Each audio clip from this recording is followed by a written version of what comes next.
ನಮಸ್ಕಾರ. ಕುತೂಹಲಿ ಜಾಲಗೋಷ್ಠಿಗೆ ಮತ್ತೊಮ್ಮೆ ಎಲ್ಲರಿಗೂ ಸ್ವಾಗತ. ಕುತೂಹಲಿ ಕಾರ್ಯಕ್ರಮದ ಅಡಿಯಲ್ಲಿ ವಿಜ್ಞಾನ್ ಪ್ರಸಾದ್ ನವದೆಹಲಿ ಹಾಗೂ ಕರ್ನಾಟಕ ವಿಜ್ಞಾನ ಮತ್ತು ತಂತ್ರಜ್ಞಾನ ಅಕಾಡೆಮಿ ಬೆಂಗಳೂರು ಪ್ರತಿ ವಾರವೂ ಕೂಡ ಒಂದು ವಿಶೇಷ ವಿಜ್ಞಾನ ವಿಷಯದ ಬಗ್ಗೆ ಪರಿಣಿತರನ್ನ ಕರೆಸಿ ಅವರಿಂದ ಮಾಹಿತಿಯನ್ನ ಪಡೆಯುವ ಒಂದು ಕಾರ್ಯವನ್ನ ಮಾಡ್ತಾ ಇದ್ದೇವೆ. ಕನ್ನಡದಲ್ಲಿ ನಡೆಯುವ ಈ ಜಾಲಗೋಷ್ಠಿಗಳಲ್ಲಿ ಇದುವರೆಗೂ ನಾವು ಕೋವಿಡ್ ಸಂಬಂಧಿಸಿದಂತೆ ಹಾಗೂ ಪರಿಸರಕ್ಕೆ ಸಂಬಂಧಿಸಿದಂತೆ ಹಲವು ವಿಷಯಗಳ ಬಗ್ಗೆ ಚರ್ಚೆಯನ್ನ ನಡೆಸಿದ್ದಾಗಿದೆ. ಇವತ್ತಿನ ದಿವಸ ಈ ಮಾತುಕತೆಯಲ್ಲಿ ಭಾಗವಹಿಸೋದಕ್ಕೆ ನಮ್ಮೊಟ್ಟಿಗೆ ಇದ್ದಾರೆ ಒಬ್ಬ ವಿಶಿಷ್ಟ ವ್ಯಕ್ತಿ, ವಿಶಿಷ್ಟ ಜೀವಿಗಳ ಜೊತೆಗೆ ಕೆಲಸ ಮಾಡುವಂಥವರು ರಾಜೇಶ್ ಪುಟ್ಟಸ್ವಾಮಯ್ಯ ಅವರು. ರಾಜೇಶ್ ಪುಟ್ಟಸ್ವಾಮಯ್ಯ ಮೂಲತಃ ಅವರೊಬ್ಬರು ಜೀವಿ ವಿಜ್ಞಾನಿ ಅಂತ ಹೇಳಿದ್ರು ಕೂಡ ಉದ್ಯೋಗ ಅವರದ್ದು ವಕೀಲ ವೃತ್ತಿ ಮಾಡಿಕೊಂಡು ಉಳಿದ ಸಮಯದಲ್ಲಿ ನಾವು ಯಾರು ಗಮನಿಸದೇ ಇರುವಂತಹ ಭಯಪಡುವಂತಹ ಜೀವಿಗಳ ಬಗ್ಗೆ ಅತ್ಯಂತ ಸ್ವಾರಸ್ಯಕರವಾದ ಅಧ್ಯಯನಗಳನ್ನು ನಡೆಸ್ತಾ ಬಂದಿದ್ದಾರೆ. ಬಾವಲಿಗಳ ಬಗ್ಗೆ, ಕರ್ನಾಟಕದ ಬಾವಲಿಗಳ ಬಗ್ಗೆ, ಅದಲ್ಲದೆ ಅತ್ಯುತ್ತಮ ಛಾಯಾಗ್ರಾಹಕರೂ ಹೌದು, ಪ್ರಕೃತಿ ಪ್ರೇಮಿಗಳು ಹೌದು. ರಾಜೇಶ್ ಪುಟ್ಟಸ್ವಾಮಯ್ಯ ಅವರ ಬಗ್ಗೆ ಹೇಳಬೇಕು ಅಂತಂದ್ರೆ ಅವರ ಭಾಷಣವನ್ನ ನೀವು ಕೇಳಿದ್ರೆ ಅದು ಅರ್ಥ ಆಗುತ್ತೆ. ಆದರೆ ಅದಕ್ಕೂ ಮುಂಚೆ ಅತ್ಯಂತ ಸ್ವಾರಸ್ಯಕರವಾದ ಕೆಲವು ಫೋಟೋಗ್ರಾಫ್ಸ್ ಅನ್ನ ನಾನು ಗಮನಿಸಿದ್ದೀನಿ. ಅವರು ತೆಗೆದಿರುವಂಥದ್ದು, ಛಾಯಾಗ್ರಹಣ ಮಾಡಿರುವಂಥದ್ದು. ಇವೆಲ್ಲವೂ ಕೂಡ ನಾವು ಜೀವವಿಜ್ಞಾನಿಗಳು ಎಷ್ಟೋ ಸಂದರ್ಭದಲ್ಲಿ ಇದು ಸಾಧ್ಯ ಇಲ್ಲ ಅಂತ ಅಂದ್ಕೊಂಡಿರುವಂತಹ ವಿಷಯಗಳ ಬಗ್ಗೆ ಕುತೂಹಲ ಮೂಡಿಸಿರುವಂಥವು. ಅವರು ತಾವು ಕಂಡ ಬಾವಲಿಗಳ ಬಣ್ಣದ ಲೋಕದ ಬಗ್ಗೆ, ಬಾವಲಿಗಳ ಬಣ್ಣದ ಲೋಕ ಅನ್ನೋ ಪದವೇ ಬಹಳ ಸ್ವಾರಸ್ಯಕರವಾದಂಥದ್ದು. ಬಾವಲಿಗಳ ಬಣ್ಣದ ಲೋಕದ ಬಗ್ಗೆ ಇವತ್ತು ಮಾತಾಡ್ತಾ ಇದ್ದಾರೆ. ಒಂದು 20-25 ನಿಮಿಷ ಅವರ ಪ್ರಸ್ತುತಿ ಇರುತ್ತೆ. ಆ ಪ್ರಸ್ತುತಿ ಆದ ಮೇಲೆ ನೀವೆಲ್ಲರೂ ಕೂಡ ಪ್ರಶ್ನೆಗಳನ್ನು ಕೇಳಬಹುದು. ನಿಮ್ಮ ಪ್ರಶ್ನೆಗಳನ್ನು ದಯವಿಟ್ಟು ಚಾಟ್ ಬಾಕ್ಸ್ನಲ್ಲಿ ಕಳಿಸಿ. ಈ ಪ್ರಶ್ನೆಗಳನ್ನು ನಾವು ರಾಜೇಶ್ ಪುಟ್ಟಸ್ವಾಮಯ್ಯ ಅವರಿಗೆ ಕೊಡೋದಕ್ಕೆ ಅನುಕೂಲ ಆಗುತ್ತೆ. ರಾಜೇಶ್ ಪುಟ್ಟಸ್ವಾಮಯ್ಯ ಅವರೇ, ಈಗ ನಿಮಗೆ ರಂಗ ಬಿಟ್ಟಿದ್ದೀನಿ. Thank you sir. ಒಂದು ನಿಮಿಷ, ನಾನು ಕ್ಯಾಮ್ರಾ ಆಫ್ ಮಾಡ್ಕೋತೀನಿ.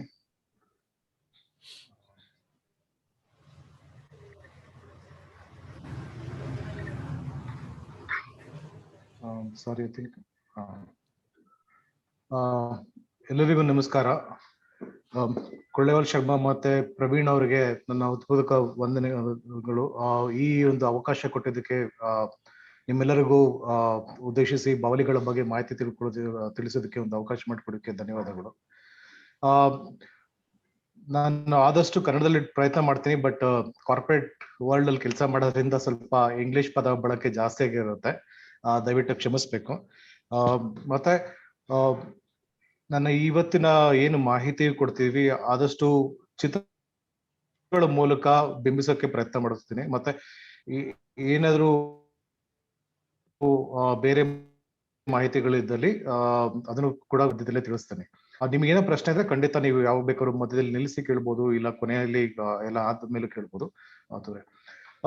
ಬಾವಲಿಗಳು ನಿಮ್ಗೆಲ್ಲ ತಿಳಿದಂಗೆ ನಾವು ಅತಿ ಹೆಚ್ಚಾಗಿ ಬಾವಲಿಗಳ ಬಗ್ಗೆ ಕೇಳಿದ್ರೆ, ಈಗ ಒಬ್ಬ ಜನಸಾಮಾನ್ಯರಲ್ಲಿ ಬಾವಲಿಗಳಂದ್ರೇನು, ಬಾವಲಿಗಳ ಬಗ್ಗೆ ನಿಮ್ಗೆ ಏನು ಗೊತ್ತು ಅಂತ ಕೇಳಿದ್ರೆ ನಾವು ಕೇಳೋದು ಬರೀ ಕೆಟ್ಟದನ್ನೇ ಕೇಳಿರ್ತೀವಿ ಹೊರತು ಅದ್ರ ಬಗ್ಗೆ ಯಾವ್ದೋ ಒಳ್ಳೆ ಮಾಹಿತಿ ಕೇಳೋದಿಲ್ಲ.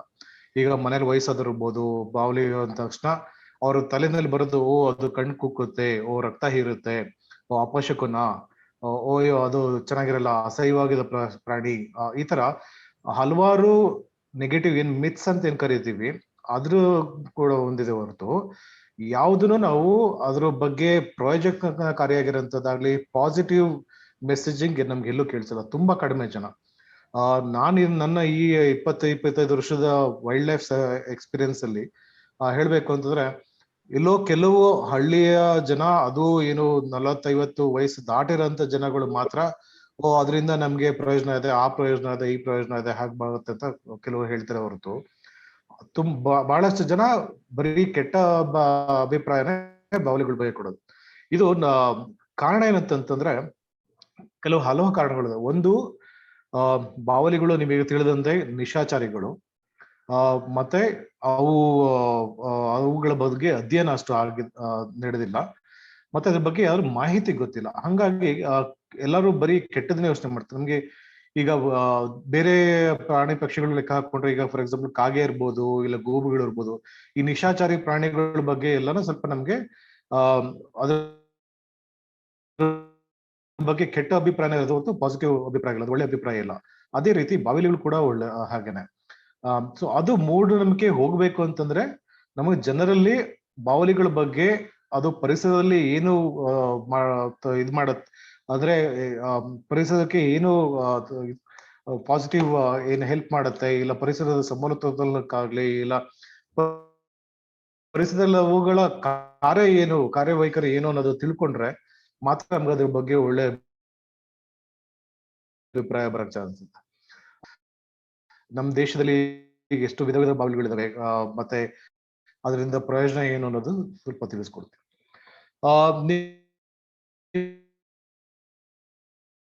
ನಿಮ್ಗೆ ತಿಳಿದಂಗೆ ಏಕೈಕ ಸಸ್ತಿನಿ. ಬೇರೆದೆಲ್ಲ ನಾವು ಫ್ಲೈಯಿಂಗ್ ಸ್ಕ್ವಿರಿಲ್ ಅನ್ಬೋದು, ಫ್ಲೈಯಿಂಗ್ ಲಿಸರ್ಡ್ ಅನ್ಬೋದು, ಇವೆಲ್ಲ ಆಕ್ಚುಲಿ ಹಾರ ಶಕ್ತಿ ಇರುತ್ತಿಲ್ಲ. ಅವು ಬರೀ ಗ್ಲೈಡ್ ಮಾಡ್ತಂದ್ರೆ ತೇಲತ್ತಷ್ಟೇ, ಆಕಾಶದಲ್ಲಿ ತೇಲ್ಕೊಂಡ್ಬರುತ್ತೆ. ಗ್ರಾವಿಟೇಷನ್ ಇದರಿಂದ ಬೇಸಿಕಲಿ ತೇಲ್ಕೊಂಡ್ಬರುತ್ತೆ. ಬಟ್ ಟೆಕ್ನಿಕಲ್ ಆಗಿ ಹಾರ ಅಂತ ಶಕ್ತಿ ಇರೋದು ಬಾವಲಿಗಳಿಗೆ ಮಾತ್ರ. ಇನ್ನೊಂದು ವಿಶೇಷತೆ ಏನಂದ್ರೆ, ಬಾವಲಿಗಳು ಬೇರೆ ಪ್ರಾಣಿಗಳ ತರ ಅಂದ್ರೆ ಕಾಲಿನ ಏಕೈಕ ಪ್ರಾಣಿ ಅಂದ್ರೆ ಅಂದ್ರೆ ಪೂರ್ತಿ ಜೀವನ ಪರ್ಯಂತ ನೇತಾಡ್ಕೊಂಡು ಬದುಕಂತ ಜೀವನ ಪಡಂತ ಪ್ರಾಣಿ ಇದೊಂದನೆ. ಮತ್ತೆ ನಿಶಾಚಾರಿಗಳು ಅವು ಹಗಲೊತ್ತಲ್ಲಿ ಆಕ್ಟಿವ್ ಆಗಿರಲ್ಲ. ಅಂದ್ರೆ ಆದಷ್ಟು ಅವುಗಳೆಲ್ಲಾ ಕಾರ್ಯವೈಖರಿಗಳು ರಾತ್ರಿ ಹೊತ್ತು ಕತ್ಲೆ ವೇಳೆಯಲ್ಲೇ ನಡೆಸ್ತವೆ. ಹಗಲೊತ್ತಲ್ಲಿ ಓಡಾಡುತ್ತೆ, ಹಾಗಂತ ಅದು ಕಣ್ಣು ಕಾಣಲ್ಲ, ಅದು ಮೂಢನಂಬಿಕೆ. ಬಾವಲಿಗಳಿಗೆ ಕಣ್ಣು ಕಾಣುತ್ತೆ, ಮತ್ತೆ ಅವಕ್ಕೆ ನಾವೇನ್ ಹೇಳ್ತೀವಿ ತರಂಗಗಳ ಮೂಲಕ, ಎಕೋಲೊಕೇಶನ್ ಮೂಲಕ ಕೂಡ ಹಾರತ್ತೆ. ಸೊ ಆತರ ಶಕ್ತಿಗಳು ಬಾವಲಿಗಳಿವೆ. ಇನ್ನೊಂದು ವಿಶೇಷತೆ ಏನಂತಂದ್ರೆ, ಬಾವಲಿಗಳಲ್ಲಿ ಬಾವಲಿಗಳು ಸಸ್ತನಿಗಳಿರೋದ್ರಿಂದ ಅದು ಮರಿ ಹಾಕಿದಾಗ ಮರಿ ತಾಯಿಗೆ ಅಂಟಿಕೊಂಡಿರುತ್ತೆ. ಅಂದ್ರೆ ಹುಟ್ಟಿದ ತಕ್ಷಣದಿಂದ ಸ್ವಲ್ಪ ದೊಡ್ಡದಾಗುವವರೆಗೂ ತಾಯಿಗೆ ಅಂಟ್ಕೊಳ್ಳುತ್ತೆ. ಇದರಲ್ಲಿ ಹಲವಾರು ಜಾತಿಯ ಬಾವಲಿಗಳು ಹಲವಾರು ತರದ ಏನಂತೀವಿ ಬಿಹೇವಿಯರ್ ನ ಅಳವಡಿಸ್ಕೊಂಡಿರುತ್ತೆ. ಕೆಲವು ಬಾವಲಿಗಳು ಏನ್ ಮಾಡುತ್ತೆ, ಮರಿ ಹುಟ್ಟಿದ ತಕ್ಷಣ ಅದು ತಾಯಿಗೆ ಅಂಟ್ಕೊಂಡಿರುತ್ತೆ. ಇನ್ನ ಕೆಲವು ಜಾತಿ ಬಾವಲಿಗಳಲ್ಲಿ ಮರಿಗಳು ಗುಹೆಯ ಒಳಗೆ ಅದ್ರದೇ ಒಂದು ಸಪರೇಟ್ ಗುಂಪು ತರ ಮಾಡ್ಕೊಂಡು ಅಲ್ಲಿರುತ್ತೆ. ತಾಯಿ ಮತ್ತೆ ಗಂಡು ಬಾವಲಿಗಳು ಆಚೆ ಹೋಗಿ ಆಹಾರ ಸೇವಿಸಿ ಬಂದು ವಾಪಸ್ಸು ಮರಿಗೆ ಹಾಲು ಉಣಿಸುತ್ತೆ. ಆದ್ರೆ ಗುಹೆಯಲ್ಲಿರುವಂತ ಬಾವಲಿಗಳು ಮತ್ತೆ ಕೆಲವು ಪೊಟ್ರಲ್ಲಿರುವಂತ ಬಾವಲಿಗಳೆಲ್ಲ ಮರಿಗಳು ಯೂಶಲಿ ತಾಯಿಗೆ ಅಂಟ್ಕೊಂಡಿರುತ್ತೆ. ಒಂದು ವಿಶೇಷತೆ ಏನಂತಂದ್ರೆ, ಇಲ್ಲಿ ಬಾವಲಿ ಮರಿ ಹುಟ್ಟಿದಾಗ ತಾಯಿಯ ತೂಕ ಏನಿರುತ್ತೆ ಅದರಲ್ಲಿ 25% ಅಷ್ಟು ತೂಕ ಹೊಂದಿರುತ್ತೆ. ಅಂದ್ರೆ ಅದು ಪೂರ್ತಿ ಡೆವಲಪ್ ಆಗಿರುತ್ತೆ.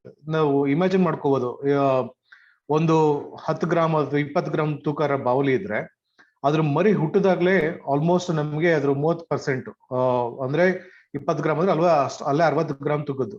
ಸೊ ಇಮ್ಯಾಜಿನ್ ಒಂದು ಮರಿನ ಅಷ್ಟು ತೂಕ ಮರಿನ ಎತ್ಕೊಂಡು ಇಡೀ ರಾತ್ರಿ ಎಲ್ಲ ಓಡಾಡಿ ಆಹಾರ ಸೇವಿಸಿ ವಾಪಸ್ ಬರುತ್ತೆ ಅಂದ್ರೆ ಅದು ಎಷ್ಟು ಶಕ್ತಿ ಇರ್ಬೋದು. ಅದು ಆಹಾರಕ್ಕೆ ಮರಿನ ಹೊತ್ಕೊಂಡು ಹೇಗೆ, ಮತ್ತೆ ಮರಿ ಹೇಗೆ ಅದಕ್ಕೆ ತನ್ನಗೆ ಅಂಟ್ಕೊಂಡಿರುತ್ತೆ. ಈಗ ಮಂಗಗಳು ಮರಿಗೆ ಅಂಟ್ಕೊಂಡ್ರೆ, ಸೊ ಆತರ very special unique behaviour, unique ecology in animal kingdom ಅಂತ ಹೇಳ್ಬೋದು. ಈಗ ಬಾವಲಿಗಳಲ್ಲಿ ಇಷ್ಟು ಪ್ರಭೇದ ಇದೆ. ಯಾರಿಗಾದ್ರೂ ಐಡಿಯಾ ಇದೆಯಾ ನಮ್ಮ ದೇಶದಲ್ಲಿ ಎಷ್ಟು ಪ್ರಭೇದ ಬಾವಲಿಗಳಿದೆ, ಇಲ್ಲ ಪ್ರಪಂಚದಲ್ಲಿ?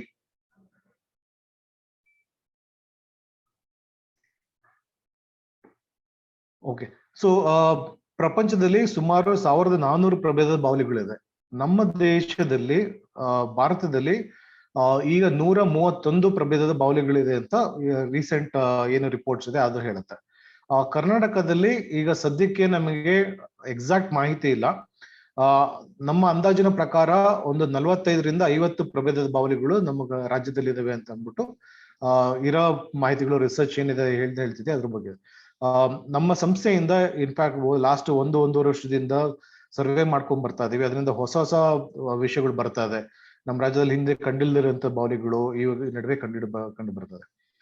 ಈ ಬಾವಲಿಗಳನ್ನ ನಾವು ಹಲವು 3-4 ರೀತಿ ವಿಂಗಡಿಸ್ತೇವೆ. ಅಂದ್ರೆ ಇಂಗ್ಲಿಷ್ ಅಲ್ಲಿ ಸೈಂಟಿಫಿಕ್ ಆಗಿ ಹೇಳ್ಬೇಕು ಅಂದ್ರೆ ಮೆಗಾ ಕ್ಯಾರಪ್ಟರ, ಮೈಕ್ರೋ ಕ್ಯಾರಪ್ಟರ ಅಂತ ಹೇಳ್ತಾರೆ. ಅಂದ್ರೆ ಹಣ್ಣು ತಿನ್ನ ಬಾವಲಿಗಳು, ದೊಡ್ಡ ಗಾತ್ರದ ಬಾವಲಿಗಳೆಲ್ಲ ಒಂದು ಜಾತಿಗೆ ಬರುತ್ತೆ, ಮತ್ತೆ ಮಕರಂದ ಕುಡಿಯೋದು. ಮತ್ತೆ ಸಣ್ಣ ಜಾತಿ ಕೀಟನೆ ತಿನ್ನಂತ ಬಾವಲಿಗಳೆಲ್ಲ ಮೈಕ್ರೋ ಕ್ಯಾರಪ್ಟರ ಅಂತ ಕರಿತೀವಿ. ಸೊ ನಾವು ಜನ ಬಂದು ನೋಡಿದಾಗೆ ಜಾಸ್ತಿ ನಮ್ಮ ಮರದಲ್ಲಿ ಏನಂತ ಇಂಡಿಯನ್ ಫ್ಲೈಯಿಂಗ್ ಫಾಕ್ಸ್ ಅಂತ ಏನ್ ಕೇಳಿರ್ತೀವಿ, ಅಥವಾ ಜನರಲ್ ಆಗಿ ಬಾವಲಿ ಅಂತ ಏನ್ ಕೇಳಿರ್ತೀವ, ಅದು ಮರದಲ್ಲಿ ಅಂದ್ರೆ ಹಗಲೊತ್ತು ಕಾಣಿಸೋ ಅಂತ ಓಪನ್ ಎನ್ವಿರಾನ್ಮೆಂಟ್ ಅಲ್ಲಿ ನಮಗೆ ಕಾಣುವಂತ ಬಾವಲಿಗಳು ಅದೊಂದು ಇಂಡಿಯನ್ ಫ್ಲೈಯಿಂಗ್ ಫಾಕ್ಸ್. ಮಿಕ್ಕಿದ ಬಾವಲಿಗಳು ನೀವು ನೋಡಿರ್ಬೋದು, ಬಟ್ ಗಮನ ಕೊಟ್ಟಿರಲ್ಲ. ಈ ಚಿತ್ರದಲ್ಲಿ ಎಡಗಡೆ 2 ಹಾರ್ತಾ ಇದೆಯಲ್ಲ ಬಾವಲಿ, ಅದು ನಮ್ಮ ಸಿಟಿಗಳಲ್ಲಿ ತುಂಬಾ ಸಾಮಾನ್ಯವಾಗಿ ಕಾಣುವಂಥದ್ದು. ಈ ಸಿಂಗಾಪುರ್ ಚೆರಿ ಮರಗಳು ನೋಡಿರ್ಬೋದು, ಇಲ್ಲ ಪಾರ್ಕ್ಗಳ ಹತ್ರ, ಇಲ್ಲ ಸಂಜೆ ವೇಳೆ ನೀವು ವಾಕಿಂಗ್ ಹೋದಾಗ ನೋಡಿರ್ಬೋದು, ಹಾರ್ತಾ ಇರುತ್ತೆ ರೋಡಲ್ಲಿ ಈ ಕಡೆ ಆ ಕಡೆ. ಆದ್ರೆ ಅದು ಯಾವಾಗ್ಲೂ ಒಂದು ಮರದ ಕೆಳಗೆ, ನೀವೇನು ಪಾಮ್ ಟ್ರೀಸ್ ಅಂದ್ರೆ ಈಗ ತೆಂಗಿನ ಮರ ಅಥವಾ ಈಚಲು ಮರ ಅಂತ ಎಲೆಗಳ ಕೆಳಗೆ ವಾಸ ಮಾಡುವಂಥದ್ದು. ಸೊ ಅದ್ರ ಇದೊಂದು ವಿಶೇಷತೆ ಅಂದ್ರೆ ಇಂಡಿಯಾನಲ್ಲಿರೋ ಬಾವಲಿಗಳಲ್ಲಿ ಗೂಡು ಕಟ್ಟಂತ ಒಂದು ಏನ್ ಹೇಳ್ತೀವಿ ಬಿಹೇವಿಯರ್ ಇರೋದೊಂದು ಇದೊಂದೇ ಜಾತಿ ಬಾವಲಿ. ಅದು ಶಾರ್ಟ್ ನೋಸ್ ಫುಡ್ ಬ್ಯಾಟ್, ನಾವು ಲೆಫ್ಟ್ ಅಲ್ಲಿ ಇರೋಂತ ಬಾವಲಿಗೆಲ್ಲ ಅದು. ಸೊ ಇದು ಎಲೆಗಳನ್ನ ಕಟ್ ಮಾಡಿ ಒಂದು ಟೆಂಟ್ ಆಕಾರದಲ್ಲಿ ಕತ್ತರಿಸಿ ಅದರಲ್ಲಿ ಉಳ್ಕೊಳ್ಳುತ್ತೆ. ಮಿಕ್ಕಿದ್ದೆಲ್ಲಾನು ನ್ಯಾಚುರಲ್ ಎನ್ವಿರಾನ್ಮೆಂಟ್ ಅಲ್ಲಿ ಇರೋಂಥದ್ದು. ಇದೊಂದೇ ಬಾವಲಿ ಆತರ ಟೆಂಟ್ ಮಾಡ್ಕೊಳ್ಳುವಂಥದ್ದು. ಸೊ ಇವು ಮೇನ್ ಆಗಿ ಹಣ್ಣು ಹಂಪಲ ತಿನ್ನುತ್ತೆ, ಇಲ್ಲ ಮಕರಂದ ಕುಡಿಯುತ್ತೆ. ಕೆಲವು ಸಲ ಎಲೆಗಳನ್ನ ಕೂಡ ಅಗದು ಜಗದು ಅದರ ರಸನ ಹೀರುವಂತ ಬಾವಲಿಗಳು. ಇನ್ನೊಂದು ಜಾತಿ ಬಾವಲಿ ಇದೆ, ಮಕರಂದ ಸೇವೆ. ಇದು ಪ್ರೈಮರಿಲಿ ನಾವು ಇಂಡಿಯಾದಲ್ಲಿ ಒಂದೇ ಜಾತಿ ಇರೋದು. ಆದ್ರೆ ಅತಿ ಹೆಚ್ಚಾಗಿ ಮಕರಂದದ ಮೇಲೆ ಸ್ವಾವಲಂಬಿಯಾಗಿರೋಂಥ ಬಾವಲಿನೇ ಕೇವ್ ನೆಕ್ಟಾರ್ ಬ್ಯಾಟ್ ಅಂತ ಕರಿತೀವಿ.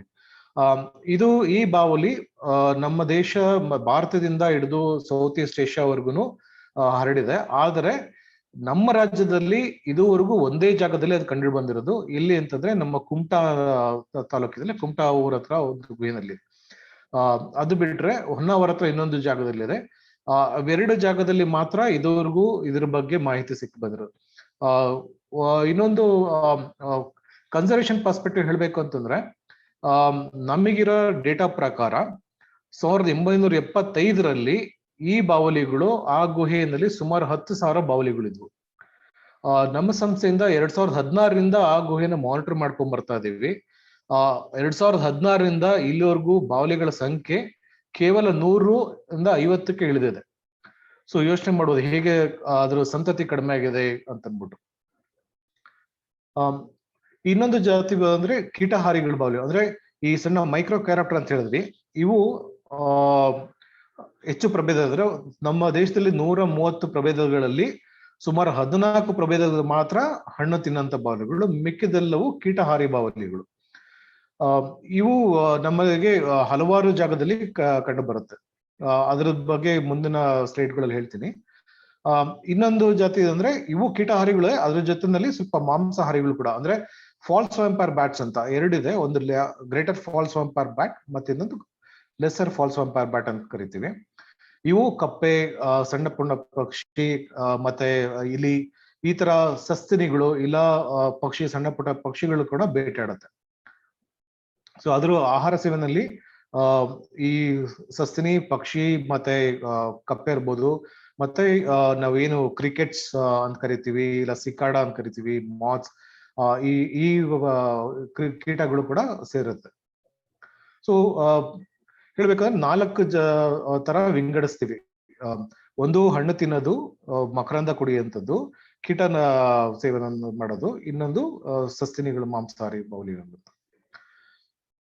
ಬಾವಲಿಗಳು ಪರಿಸರ ಅಂದ್ರೆ ಪ್ರಾಮುಖ್ಯತೆ ಏನು? ಈಗ ನಾನು ಹೇಳ್ದಂಗೆ ನಿಮ್ಗೊಂದು ಐಡಿಯಾ ಬಂದಿರ್ಬೋದು ಅವುಗಳ ಸೇವನೆಯಿಂದ ಇಲ್ಲ ಅವರುಗಳ ಎಕಾಲಜಿಯಿಂದ ಹೇಗೆ ಇದಾಗುತ್ತೆ. ಒಂದು ಬೀಜ ಪ್ರಸರಣ. ನಮ್ಮ ಕಾಡು ಹರಡಬೇಕು, ಬೆಳಿಬೇಕು ಅಂತಂದ್ರೆ ಬಾವಲಿಗಳು, ಈಗ ಪಕ್ಷಿಗಳು ಹೇಗೆ ಹಣ್ಣು ತಿಂದು ಬೀಜ ಪ್ರಸರಣ ಮಾಡುತ್ತೆ ಎಲ್ಲಾ ಕಡೆ, ಅದೇ ತರ ಬಾವಲಿಗಳು ರಾತ್ರಿ ಹೊತ್ತು ಆ ಕೆಲಸ ಮಾಡುತ್ತೆ. ಹಗಲೊತ್ತು ಏನ್ ಪಕ್ಷಿ ಮಾಡುತ್ತೆ ಅದೇ ಕೆಲಸ ಬಾವಲಿಗಳು ಕೂಡ ರಾತ್ರಿ ಹೊತ್ತು ಮಾಡುತ್ತೆ. ಇನ್ನೊಂದು ಜೈವಿಕ ನಿಯಂತ್ರಣ, ಅಂದ್ರೆ ಪೆಸ್ಟ್ ಕಂಟ್ರೋಲ್ ಅಂತ ಏನ್ ಕರಿತೀವಿ. ನಮ್ಮ ಹೊಲಗದ್ದೆಗಳಲ್ಲಿ ಇಲ್ಲ ತೋಟಗಳಲ್ಲಿ, ಫಾರ್ ಎಕ್ಸಾಂಪಲ್ ನಮ್ಮಲ್ಲಿ ಹಿಪ್ಪೋಸರಸ್ ಲಂಕಾಡಿವಾ ಅಂತ ಒಂದು ಬಾವಲಿ ಇದೆ. ಸ್ವಲ್ಪ ದೊಡ್ಡ ಗಾತ್ರ ಬಾವಲಿನೇ ಅದು. ಅದ್ರ ಆಹಾರ ಅತಿ ಹೆಚ್ಚಾಗಿ ಸೇವನೆ ಮಾಡೋಂಥದ್ದು ಈ ಕೊರಕ ಹುಳ ಅಂತ ಬರುತ್ತಲ್ಲ, ನಮ್ಮ ಅಡಕೆ ಮರದಲ್ಲಿ, ತೆಂಗಿನ ಮರದಲ್ಲಿ ಕೊರಕ ಹುಳ ಅಂತ ಕರಿತೀವಿ, ಹಾರ್ಡ್ ಶೆಲ್ ಬೀಟಲ್ಸ್ ಅಂತದನ್ನೇ ಜಾಸ್ತಿ ಅದು ತಿನ್ನೋಂಥದ್ದು. ಇನ್ನ ಪಿಪಿಸ್ಟಲ್ಸ್ ಅಂತ ಒಂದು ಜಾತಿ ಬರುತ್ತೆ, ವೆಸ್ಪರೆಲ್ರೋ ಫ್ಯಾಮಿಲಿಗೆ ಬರೋಂಥದ್ದು. ಇವು ನಾವು ದಿನನಿತ್ಯ ನಮ್ಮ ಮನೆಯಿಂದ ಹೊರಗಡೆ ಸಂಜೆ ಇನ್ನು ಕತ್ಲೆ ಹಾಕಕ್ ಮುಂಚೆ ನೋಡಿದ್ರೆ ಅವು ಹಾರಾಡ್ತಿರೋದು ಕಾಣುತ್ತೆ. ಚಿಟ್ಟೆ ಗಾತ್ರ ಇರುತ್ತೆ, ತುಂಬಾ ಚಿಕ್ಕದಿರುತ್ತೆ. ಅವುಗಳನ್ನ ಅಬ್ಸರ್ವ್ ಮಾಡಿದ್ರೆ ನೋಡ್ಬೋದು ನೀವು, ಆಕಾಶದಲ್ಲಿ ಹಾರ್ತಾ ಇರುತ್ತೆ, ಸಡನ್ ಆಗಿ ಡೈರೆಕ್ಷನ್ ಚೇಂಜ್ ಮಾಡೋದು, ಇನ್ನೊಂದ್ ಕಡೆ ಹಾರೋದ ತರ. ಅದೇನ್ ಮಾಡ್ತಿರುತ್ತೆ ಅಂದ್ರೆ ಸಂಜೆ ಹೊತ್ತು ಸೊಳ್ಳೆಗಳು ಬರೋದನ್ನ ತಿನ್ನುತ್ತೆ. ಈ ಪಿಪಿಸ್ಟಲ್ ಜಾತಿ ಬಾವಲಿಗಳು ಗಂಟೆಗೆ ಸುಮಾರು 1000 ಸೊಳ್ಳೆ ಅಂತ ಕೂಡ ತಿನ್ನೋ ಶಕ್ತಿ ಇರುತ್ತೆ ಅವಕ್ಕೆ. ಸೊ ಇದರಿಂದ ಅಡ್ವಾಂಟೇಜ್ ಅಂತಂದ್ರೆ ಈ ಪಿಪಿಸ್ಟಲ್ ಬಾವಲಿಗಳು ನಮ್ಮ ಸುತ್ತಮುತ್ತ ಇದ್ರೆ ನಮಗೆ ಯಾವುದೇ ತರದ ಮಲೇರಿಯಾ ಆಗ್ಲಿ, ಡೆಂಗ್ಯೂ ಆಗ್ಲಿ, ಈ ಸೊಳ್ಳೆಯಿಂದ ಬರೋಂತ ಕಾಯಿಲೆಗಳು ಬರೋದು ನಿಲ್ಲುತ್ತೆ. So natural pest control plus ನಮಗೆ ಹೆಲ್ತ್ ಬೆನಿಫಿಟ್ ಕೂಡ ಕೊಡುವಂಥದ್ದು, ಸೇಫ್ಟಿ ಬೆನಿಫಿಟ್. ಇನ್ನೊಂದು ಇಂಪಾರ್ಟೆಂಟ್ ಅಂದ್ರೆ ಪರಾಗಸ್ಪರ್ಶ. ಬಾವಲಿಗಳಿಂದ ಕೆಲವು ಪಶ್ಚಿಮ ಘಟ್ಟದಲ್ಲ ಕೆಲವು ಮರಗಳು, ಮತ್ತೆ ಈಗ ನಾವು ಕೆಲವು ಪ್ಲಾಂಟ್ಸ್ ಕೇಳಬಹುದು, ಈಗ ನಾವು ರಾತ್ರಿ ಕಮಲ ಅಂತ ಕರಿತೀವಿ. ಈ ತರ ಹಲವಾರು ಮರಗಳು, ಗಿಡಗಳು ಬರೀ ರಾತ್ರಿ ಹೊತ್ತು ಮಾತ್ರ ಅವುಗಳ ಪುಷ್ಪ ಇದಾಗತ್ತೆ. ಹಂಗಾಗಿ ಆ ರಾತ್ರಿ ಹೊತ್ತು ಅದ್ರ ಪರಾಗಸ್ಪರ್ಶ ಆಗೋದಕ್ಕೆ ಎರಡೇ ಪ್ರಾಣಿಗಳಿಂದ ಸಾಧ್ಯ. ಒಂದು ಬಾವಲಿಗಳು, ಇನ್ನೊಂದು ಮಾತ್ಸ್. ಈ ಡೇ ಟೈಮ್ ಅಲ್ಲಿ ಬಟರ್ಫ್ಲೈಸ್, ಬೀಸ್ ಇರುತ್ತೆ. ರಾತ್ರಿ ಹೊತ್ತು ನಮ್ಗೆ ಮೇನ್ ಮಾತ್ಸ್ ಮತ್ತೆ ಬ್ಯಾಟ್ಸ್ ಕೂಡ ಅದರದ್ದು ಪಾಲಿನೇಷನ್ ಮಾಡೋದು, ಪರಾಗಸ್ಪರ್ಶ ಮಾಡೋದು ಸಾಧ್ಯ. ಹಿಂದೆ ಕೆಲವು ಏನು ನಮ್ಮ ಬಾಳೆ ತಳಿಗಳು ಪರಾಗಸ್ಪರ್ಶಕ್ಕೆ ಬಾವಲಿಗಳ ಇದು ಸಹಾಯ ಬೇಕಿತ್ತು. ಇವಾಗ ಕಮರ್ಷಿಯಲ್ ಮತ್ತೆ ಜೆನೆಟಿಕಲಿ ಮಾಡಿಫೈಡ್ ಆಗಿರೋದ್ರಿಂದ ಕಮರ್ಷಿಯಲಿ ಗ್ರೋನ್ ಬಾಳೆ ಏನಿದೆ ಅದಕ್ಕೆ ಪರಾಗಸ್ಪರ್ಶ ಅಗತ್ಯ ಇಲ್ಲ. ಬಟ್ ನಮ್ಗೆ ಕಾಡಲ್ಲಿ ಬೆಳೆಯಂತ ಬಾಳೆ ಜಾತಿಗಳು ಏನಿದೆ ಅದಕ್ಕೆಲ್ಲ ಪರಾಗಸ್ಪರ್ಶ ಆಗೋದು ಬಾವಲಿಗಳಿಂದನೇ. ಇನ್ನೊಂದು ಅಂದ್ರೆ ನಮಗೆ ಮನುಷ್ಯರಿಗೆ ಪ್ರಯೋಜನಕಾರಿಯಾಗಂತದ್ದು ಏನಂತಂದ್ರೆ ಬಾವಲಿಗಳ ಹಿಕ್ಕೆಯಿಂದ ಗೊಬ್ಬರವನ್ನು ಉಪಯೋಗಿಸುವಂಥದ್ದು. ಹಳ್ಳಿಗಳಲ್ಲಿ ಈ ಕಾಲದಲ್ಲೂ ಕೂಡ ಬಟ್ ಕಡಿಮೆ ಆಗಿದೆ. ಅದು ಏನಿದೆ ಹಿಕ್ಕೆಯನ್ನ ತಗೊಂಡ್ ಬಂದು ಗುಹೆಯಿಂದ ಅದನ್ನ ಗದ್ದೆಗೆ ಮತ್ತೆ ಹೊಲಕ್ಕೆ ಹಾಕಿ ಅದನ್ನ ಗೊಬ್ಬರ ತರ ಉಪಯೋಗಿಸ್ತಾ ಇದ್ರು. ನ್ಯಾಚುರಲ್ ಫರ್ಟಿಲೈಸರ್ ಅಂತ ಕರಿತೀವಿ. ಸೊ ಇವು 4 ಮೇನ್ ಅಡ್ವಾಂಟೇಜಸ್ ಅಥವಾ ರೋಲ್ ಆಫ್ ಬ್ಯಾಟ್ಸ್ ಅಂತ ಹೇಳ್ಬೋದು. ಅಫ್ಕೋರ್ಸ್ ಈ ಗೊಬ್ಬರ ಅನ್ನೋದು ನಮ್ಗೆ ಮನುಷ್ಯರಿಗೆ ಏನು ಪ್ರಯೋಜನ ಆಗುತ್ತೆ ಅನ್ನೋದ್ರ ಬಗ್ಗೆ ಹೆಚ್ಚು, ಬಟ್ ಪರಿಸರಕ್ಕೆ ಪ್ರಯೋಜನ ಆಗಂತದ್ದು ಮೇನ್ ಏನು ಪರಾಗಸ್ಪರ್ಶ ಮತ್ತೆ ಕೀಟನಾಶಕ ಮತ್ತು ಪ್ರಸರಣೆ, ಬೀಜ ಪ್ರಸರಣೆ ಇದು ವಾಸ್ತವ. ಸೊ ಬಾವಲಿಗಳು ಎಲ್ಲಿರುತ್ತೆ? ಈಗ 130 ಜಾತಿ ಬಾವಲಿಗಳಿದೆ ಅಂತಂದ್ವಿ.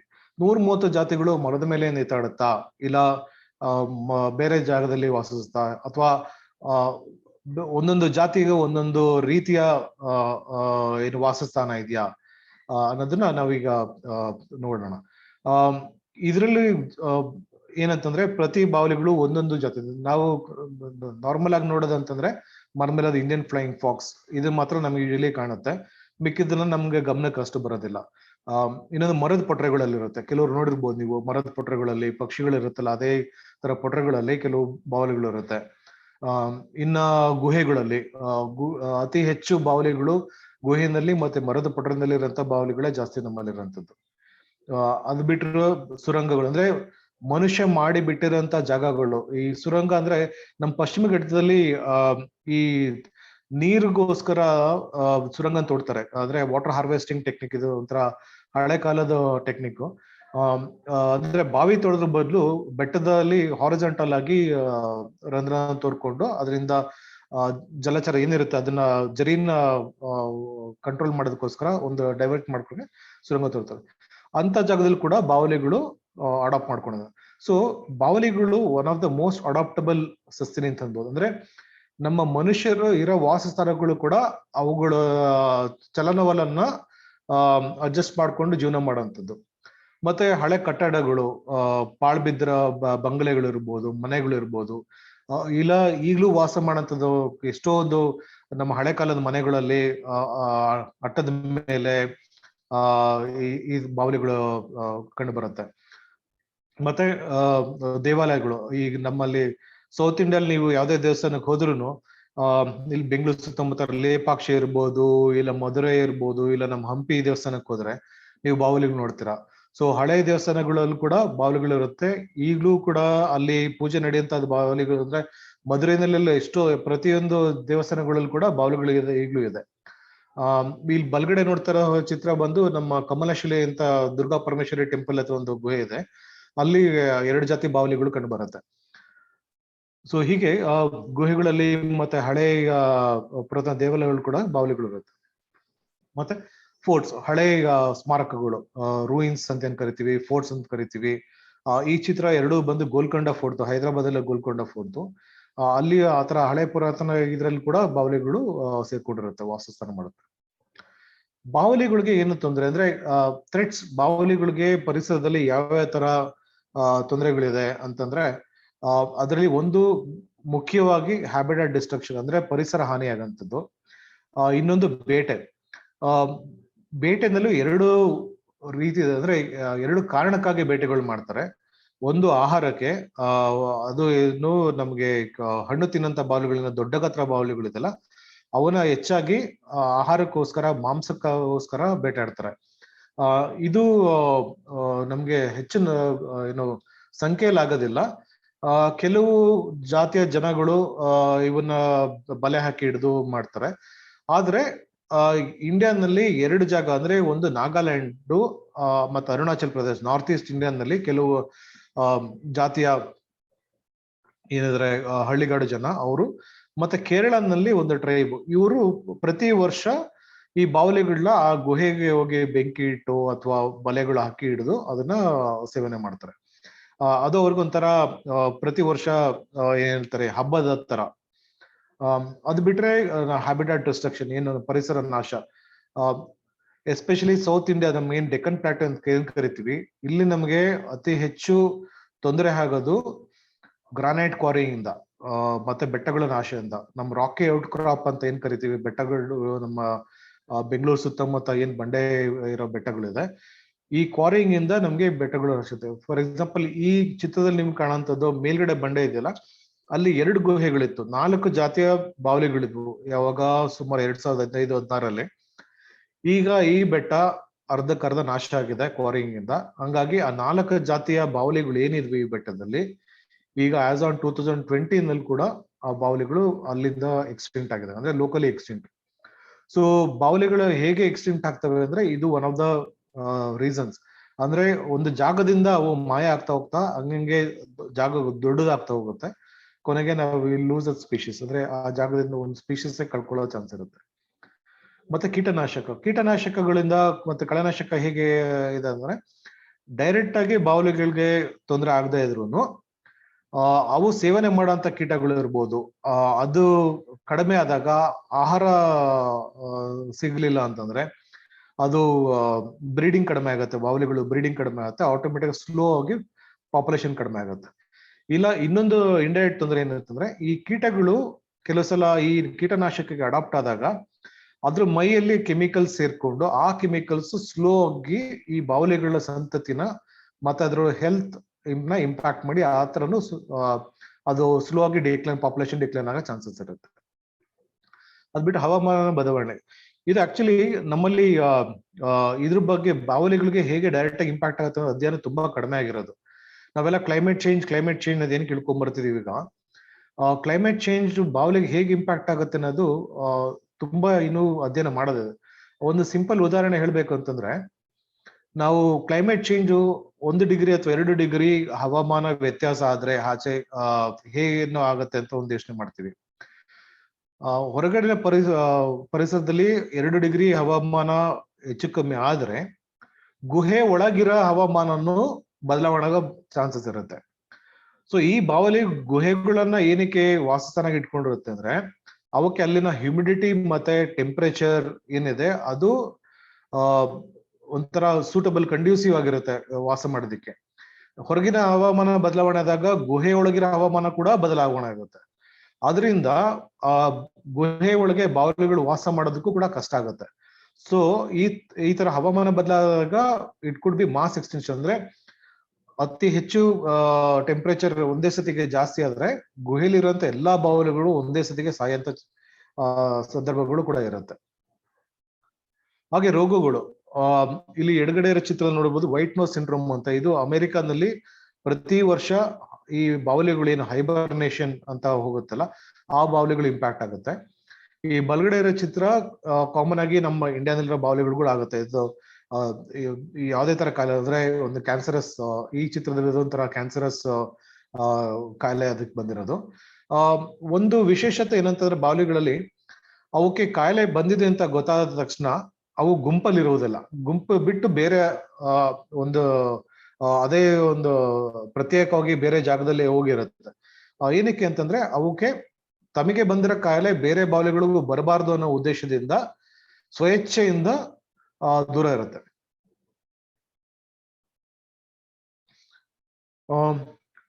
ಸೊ ಓಕೆ, ಮುಂದಿನ ಇದಕ್ಕೆ ಹೋಗೋ ಮುಂಚೆ ನೀವೆಲ್ಲ ಈಗ ಕೊರೋನಾ ಬಗ್ಗೆ ಕೇಳಿರ್ಬೋದು.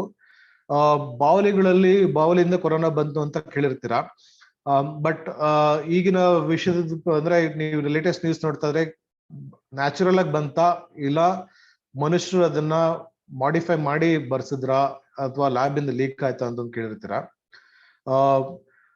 ಸೊ ಏನಂದ್ರೆ ಕೊರೋನಾ ನಲ್ಲಿ ಹಲವಾರು ಜಾತಿಯ ಇದಿದೆ, ಅಂದ್ರೆ ವೈರಸ್ಗಳಿದೆ, ರೋಗಾಣುಗಳು ಇದೆ. ಅದರಲ್ಲಿ ಒಂದನ್ನ ಮಾತ್ರ ಇವರು ಮಾಡಿಫೈ ಮಾಡಿ ಲ್ಯಾಬ್ ಅಲ್ಲಿ ಟೆಸ್ಟ್ ಮಾಡಿದ್ದು ಸ್ಪ್ರೆಡ್ ಆಯ್ತು ಅಂತ ವಿಷಯ ಬಂದಿದೆ. ಸೊ ನ್ಯಾಚುರಲ್ ಆಗಿ ಯಾವುದೇ ವೈರಸ್ ಮನುಷ್ಯರಿಗೆ ಬರಲ್ಲ. ಅಂದ್ರೆ ಬಾವಲಿಗಳಲ್ಲಿ as a host, as a repository ಸುಮಾರು ತರದ ಜಾತಿ ವೈರಸ್ ಇರುತ್ತೆ. ರೇಬಿಸ್ ಇರ್ಬೋದು, ಸಾರ್ಸ್ ಇರ್ಬೋದು, ನಿಪಾ ಇರ್ಬೋದು. ಆದ್ರೆ ಅವು ಡೈರೆಕ್ಟ್ ಆಗಿ ಮನುಷ್ಯರಿಗೆ ಇಂಪ್ಯಾಕ್ಟ್ ಅಂದ್ರೆ ಸೆಕೆಂಡರಿ ಹೋಸ್ಟ್ ಅಂತ ಕರಿತೀವಿ. ಇನ್ನೊಂದು ಪ್ರಾಣಿಗೆ ಬಂದು ಆ ಪ್ರಾಣಿಯನ್ನ ನಮ್ಮ ಮನುಷ್ಯರು ಸೇವನೆ ಮಾಡಿದ್ರೆ ಮಾತ್ರ ಬರುತ್ತೆ. ಹಾಗೆ ಡೈರೆಕ್ಟ್ ಆಗಿ ಯಾವುದು ರೋಗಾಣುಗಳು ಮನುಷ್ಯರಲ್ಲಿ ಡೈರೆಕ್ಟ್ ಆಗಿ ಬರೋದಿಲ್ಲ. ಈ ಡೈರೆಕ್ಟ್ ಆಗಿ ಬರುತ್ತೆ ಅನ್ನೋದೆಲ್ಲ ತುಂಬಾ ಮಿತ್ಸ್, ಅದು ಏನಂತೀವಿ ಕಾನ್ಸ್ಪಿರಸಿ ಥಿಯರೀಸ್ ಇರ್ಬೋದು. ಸೊ ನಿಪಾ ಮಾತ್ರ ಇದುವರೆಗೂ ಪ್ರೂವ್ ಆಗಿರೋದು ಡೈರೆಕ್ಟ್ ಆಗಿ ಬರುತ್ತೆ ಅಂತ. ಬಟ್ ಬೇರೆ ಯಾವ್ದು ಕಾಯಿಲೆಗಳು ಬಾವಲಿಯಿಂದ ಮನುಷ್ಯರಿಗೆ ಡೈರೆಕ್ಟ್ ಆಗಿ ಬರುತ್ತೆ ಅದು ಇನ್ನೂ ಪ್ರೂವ್ ಆಗಿಲ್ಲ.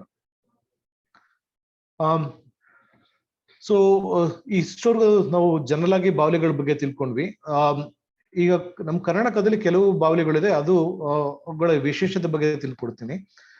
ಸುಮಾರು 50 ಜಾತಿ ಇದೆ ಅಂತ ಹೇಳಿದೆ. ಅದರಲ್ಲಿ 3 ಜಾತಿ ಬಗ್ಗೆ ಸ್ವಲ್ಪ ಮಾಹಿತಿ ಕೊಡ್ತೀನಿ. ಒಂದು ನಮ್ಮ ಕೇವಲ ಎಲೆಮೋತಿ ಬಾವಲಿ. ಇದು ಏನಕ್ಕೆ ವಿಶೇಷತೆ ಅಂದ್ರೆ, ಈ ಬಾವಲಿ 1994ರಲ್ಲಿ ಇದನ್ನ ಕಂಡಿಡಿದ್ರೆ ಅದ್ರ ಬಗ್ಗೆ ಮಾಹಿತಿ ಬರೋದು.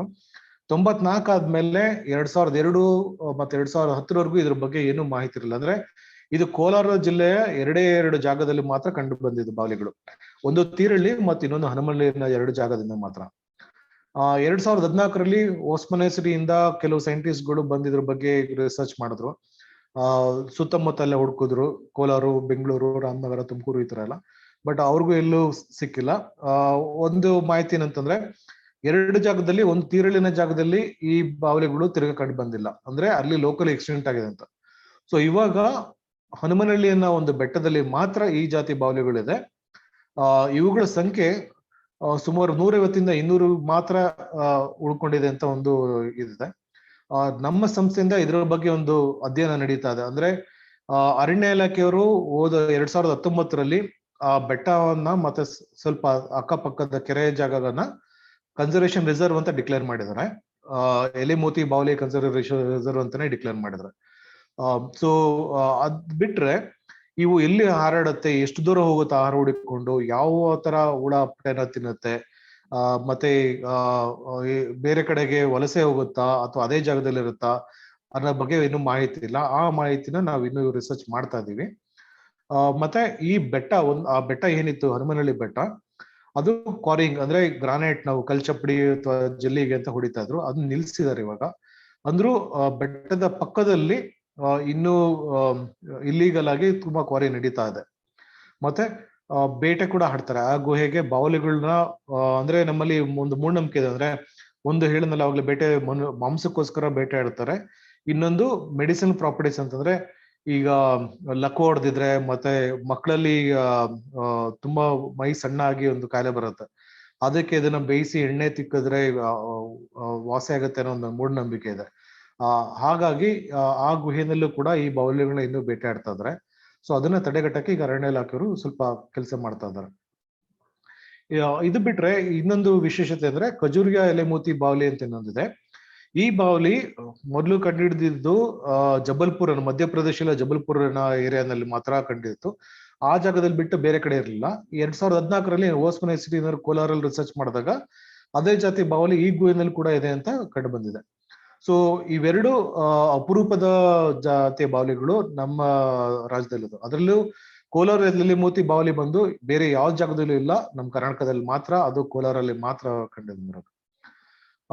ಮೂರನೇದು ಬಾವಲಿ ಅನ್ನೋ ವಿಶೇಷತೆ ರಾಟನ್ ಸ್ಟ್ರೀಟ್ ಎಲ್ಬ್ಯಾಟ್ ಅಂತ ಕರಿತೀವಿ ಇದನ್ನ. ಇದು ತುಂಬಾ ಅತಿ ವೇಗವಾಗಿ ಹಾರಂತದ್ದು, ಮತ್ತೆ ನಮ್ಮ ಕಾಡಿನ ಮರಗಳ ಮೇಲ್ಗಡೆ ಹಾರಿ ಆಕಾಶದಲ್ಲಿ ಹಾರಾಡಂತ ಹುಳನ ತಿನ್ನಂತ ಬಾವಲಿ ಇದು.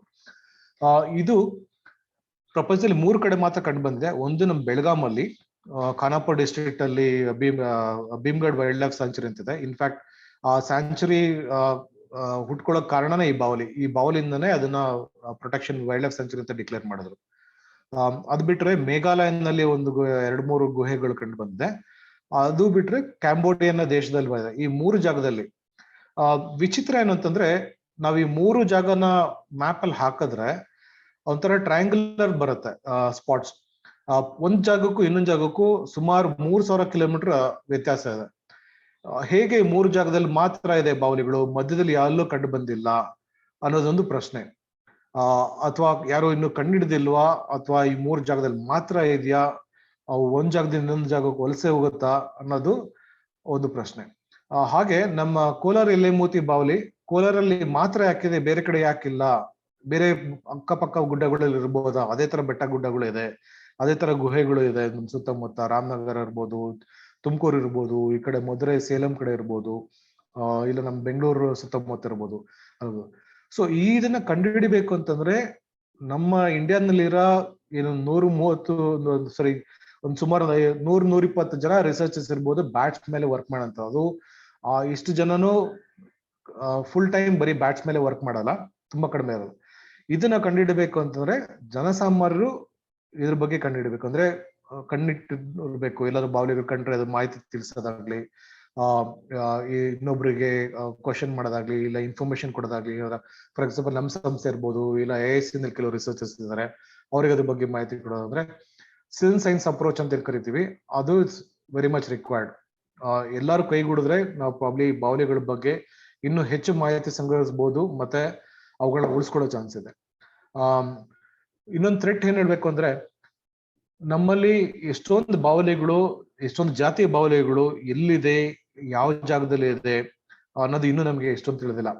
ಈಗ ನಾವು 2 ವರ್ಷದಿಂದ ಸರ್ವೆ ಮಾಡ್ಕೊಂಡ್ ಬರ್ತಿರೋ ಪ್ರಕಾರ ಎಷ್ಟೋ ಜಾತಿ ಬಾವಲಿಗಳು ಇಂಥ ಜಾಗದಲ್ಲಿ ಇದೆ ಅಂತ ನಮ್ಗೆ ಇವಾಗ ಗೊತ್ತಾಗ್ತಾ ಇದೆ. ಅದರಿಂದ ಏನ್ ತೊಂದ್ರೆ ಅಂತಂದ್ರೆ, ನಮ್ಗೆ ಇಂಥ ಜಾತಿ ಬಾವಲಿ ಇಂಥ ಕಡೆ ಇದೆ ಅನ್ನೋದು ತಿಳಿಯಕ್ ಮುಂಚೆನೆ ಅದು ನಶಿಸಿ ಹೋಗ್ಬೋದು. ಸೊ ಅದ್ರ ಬಗ್ಗೆ ನಾವು ಕಂಡುಹಿಡಿಯೋದಕ್ಕೆ ಬಹಳ ಪ್ರಾಮುಖ್ಯತೆ ಕೊಡ್ಬೇಕಾಗತ್ತೆ. ಇಲ್ಲಾಂದ್ರೆ ನಮ್ಗೆ like lost in plane site ಅಂತ ಏನ್ ಕರಿತೀವಿ, ಅಥವಾ without knowing we might loose a species ಅಂತ ಹೇಳ್ಬೋದು. ಸೊ ಅಲ್ಲಿಗೆ ನನ್ನ ಪ್ರೆಸೆಂಟೇಶನ್ ಮುಗೀತು. ಏನ್ ಪ್ರಶ್ನೆಗಳಿದ್ರೆ ದಯವಿಟ್ಟು ಕೇಳಿ. Thank you sir. ನಿಮ್ಮ ಪ್ರಶ್ನೆಗಳಿಗೆ ಚಾಟ್ ಬಾಕ್ಸ್ ಅಲ್ಲಿ ಹಲವಾರು ಪ್ರಶ್ನೆಗಳು ಬಂದಿದೆ. ಸೊ ನಾನು ಒಬ್ಬೊಬ್ಬರನ್ನ ಅನ್ಮ್ಯೂಟ್ ಮಾಡ್ಕೊಂಡು ಅವರೇ ನೇರವಾಗಿ ಪ್ರಶ್ನೆ ಕೇಳಲಿ ಅಂತ ಕೇಳ್ಕೊಂತೀನಿ. ಮೊದಲನೇದಾಗಿ ಬದ್ರಿನಾರಾಯಣ್ ಅವರು. ಓಕೆ, ನಮ್ಗೆ ಕ್ವೆಶ್ಚನ್ಸ್ ಕಾಣಿಸ್ತಾ ಇಲ್ಲ. ಸರ್ ನಿಮ್ದು ಹೇಳಿ ಸರ್. ನಮಸ್ತೆ ಸರ್. ನಮಸ್ಕಾರ ಹೇಳಿ ಸರ್. ಅದೇ ನಾನು ಇತ್ತೀಚೆಗೆ ಒಂದು ಕೋಲಾರದಲ್ಲಿ ಒಂದು ಎಂಡೇಂಜರ್ಡ್ ಸ್ಪೀಸೀಸ್ ಇದೆ ಬಾವಲಿ ಇದು ಅಂತ ಕೇಳ್ಪಟ್ಟೆ. ನಾನು ಕೇಳೋಕೆ ನೀವು ಅದನ್ನ ಹೇಳಿದ್ರಲ್ಲ, ಸೊ ಈಗ I got clarification sir.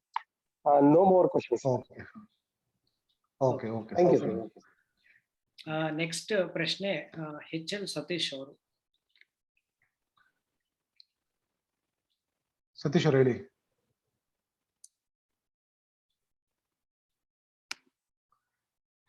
Sir questions ಇದೆಯಾ ಚಾಟ್ ಬಾಕ್ಸ್ ಅಲ್ಲಿ? ಓಕೆ, ಇವಾಗ ಕಾಣಿಸ್ತಾ ಇದೆ ನನಗೆ. ಒಂದು ಪ್ರಶ್ನೆ ಇದು ನಿಪಾ ವೈರಸ್ ಬಗ್ಗೆನೂ ನಂದೀಶ್ ಅವರು ಒಬ್ರು ಪ್ರಶ್ನೆ ಕೇಳಿದ್ದಾರೆ. ಯಾವ ರೋಗ ಬರುತ್ತದೆ ಅಂತ ಒಂದು ಪ್ರಶ್ನೆ ಕೇಳಿದ್ದಾರೆ.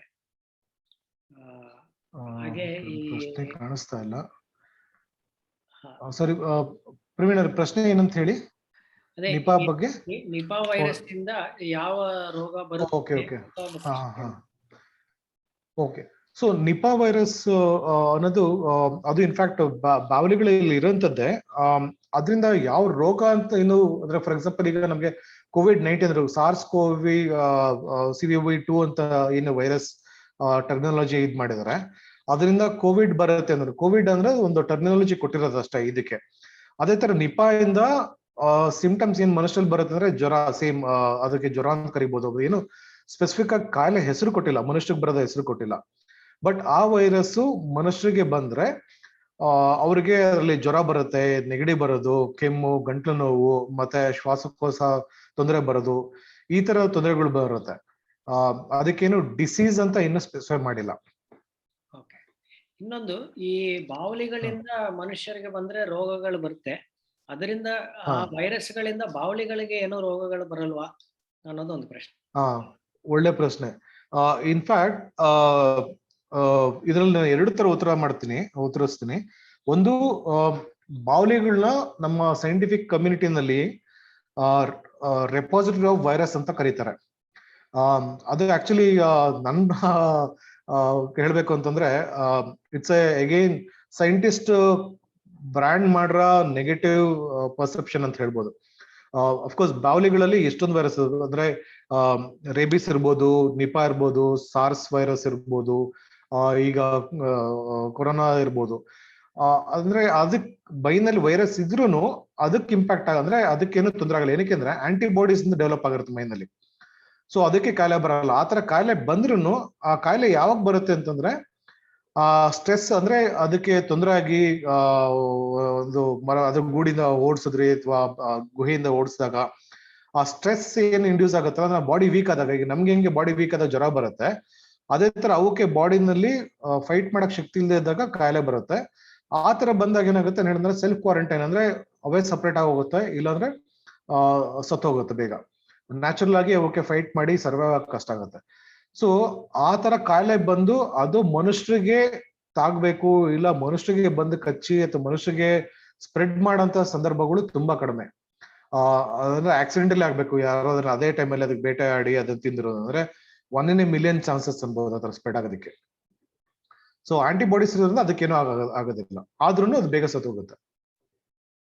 ಇನ್ನೊಂದು, ಈ ಸೆಲ್ಫ್ ಕ್ವಾರಂಟೈನ್ ಬಗ್ಗೆ ನೀವು ಹೇಳಿದ್ರಿ, ಬಾವಲಿಗಳಿಗೆ ಅದಕ್ಕೆ ಕಾಯಿಲೆ ಬಂದಿದ್ರೆ ಅದು ಸೆಲ್ಫ್ ಕ್ವಾರಂಟೈನ್ ಆಗತ್ತೆ ಅಂತ.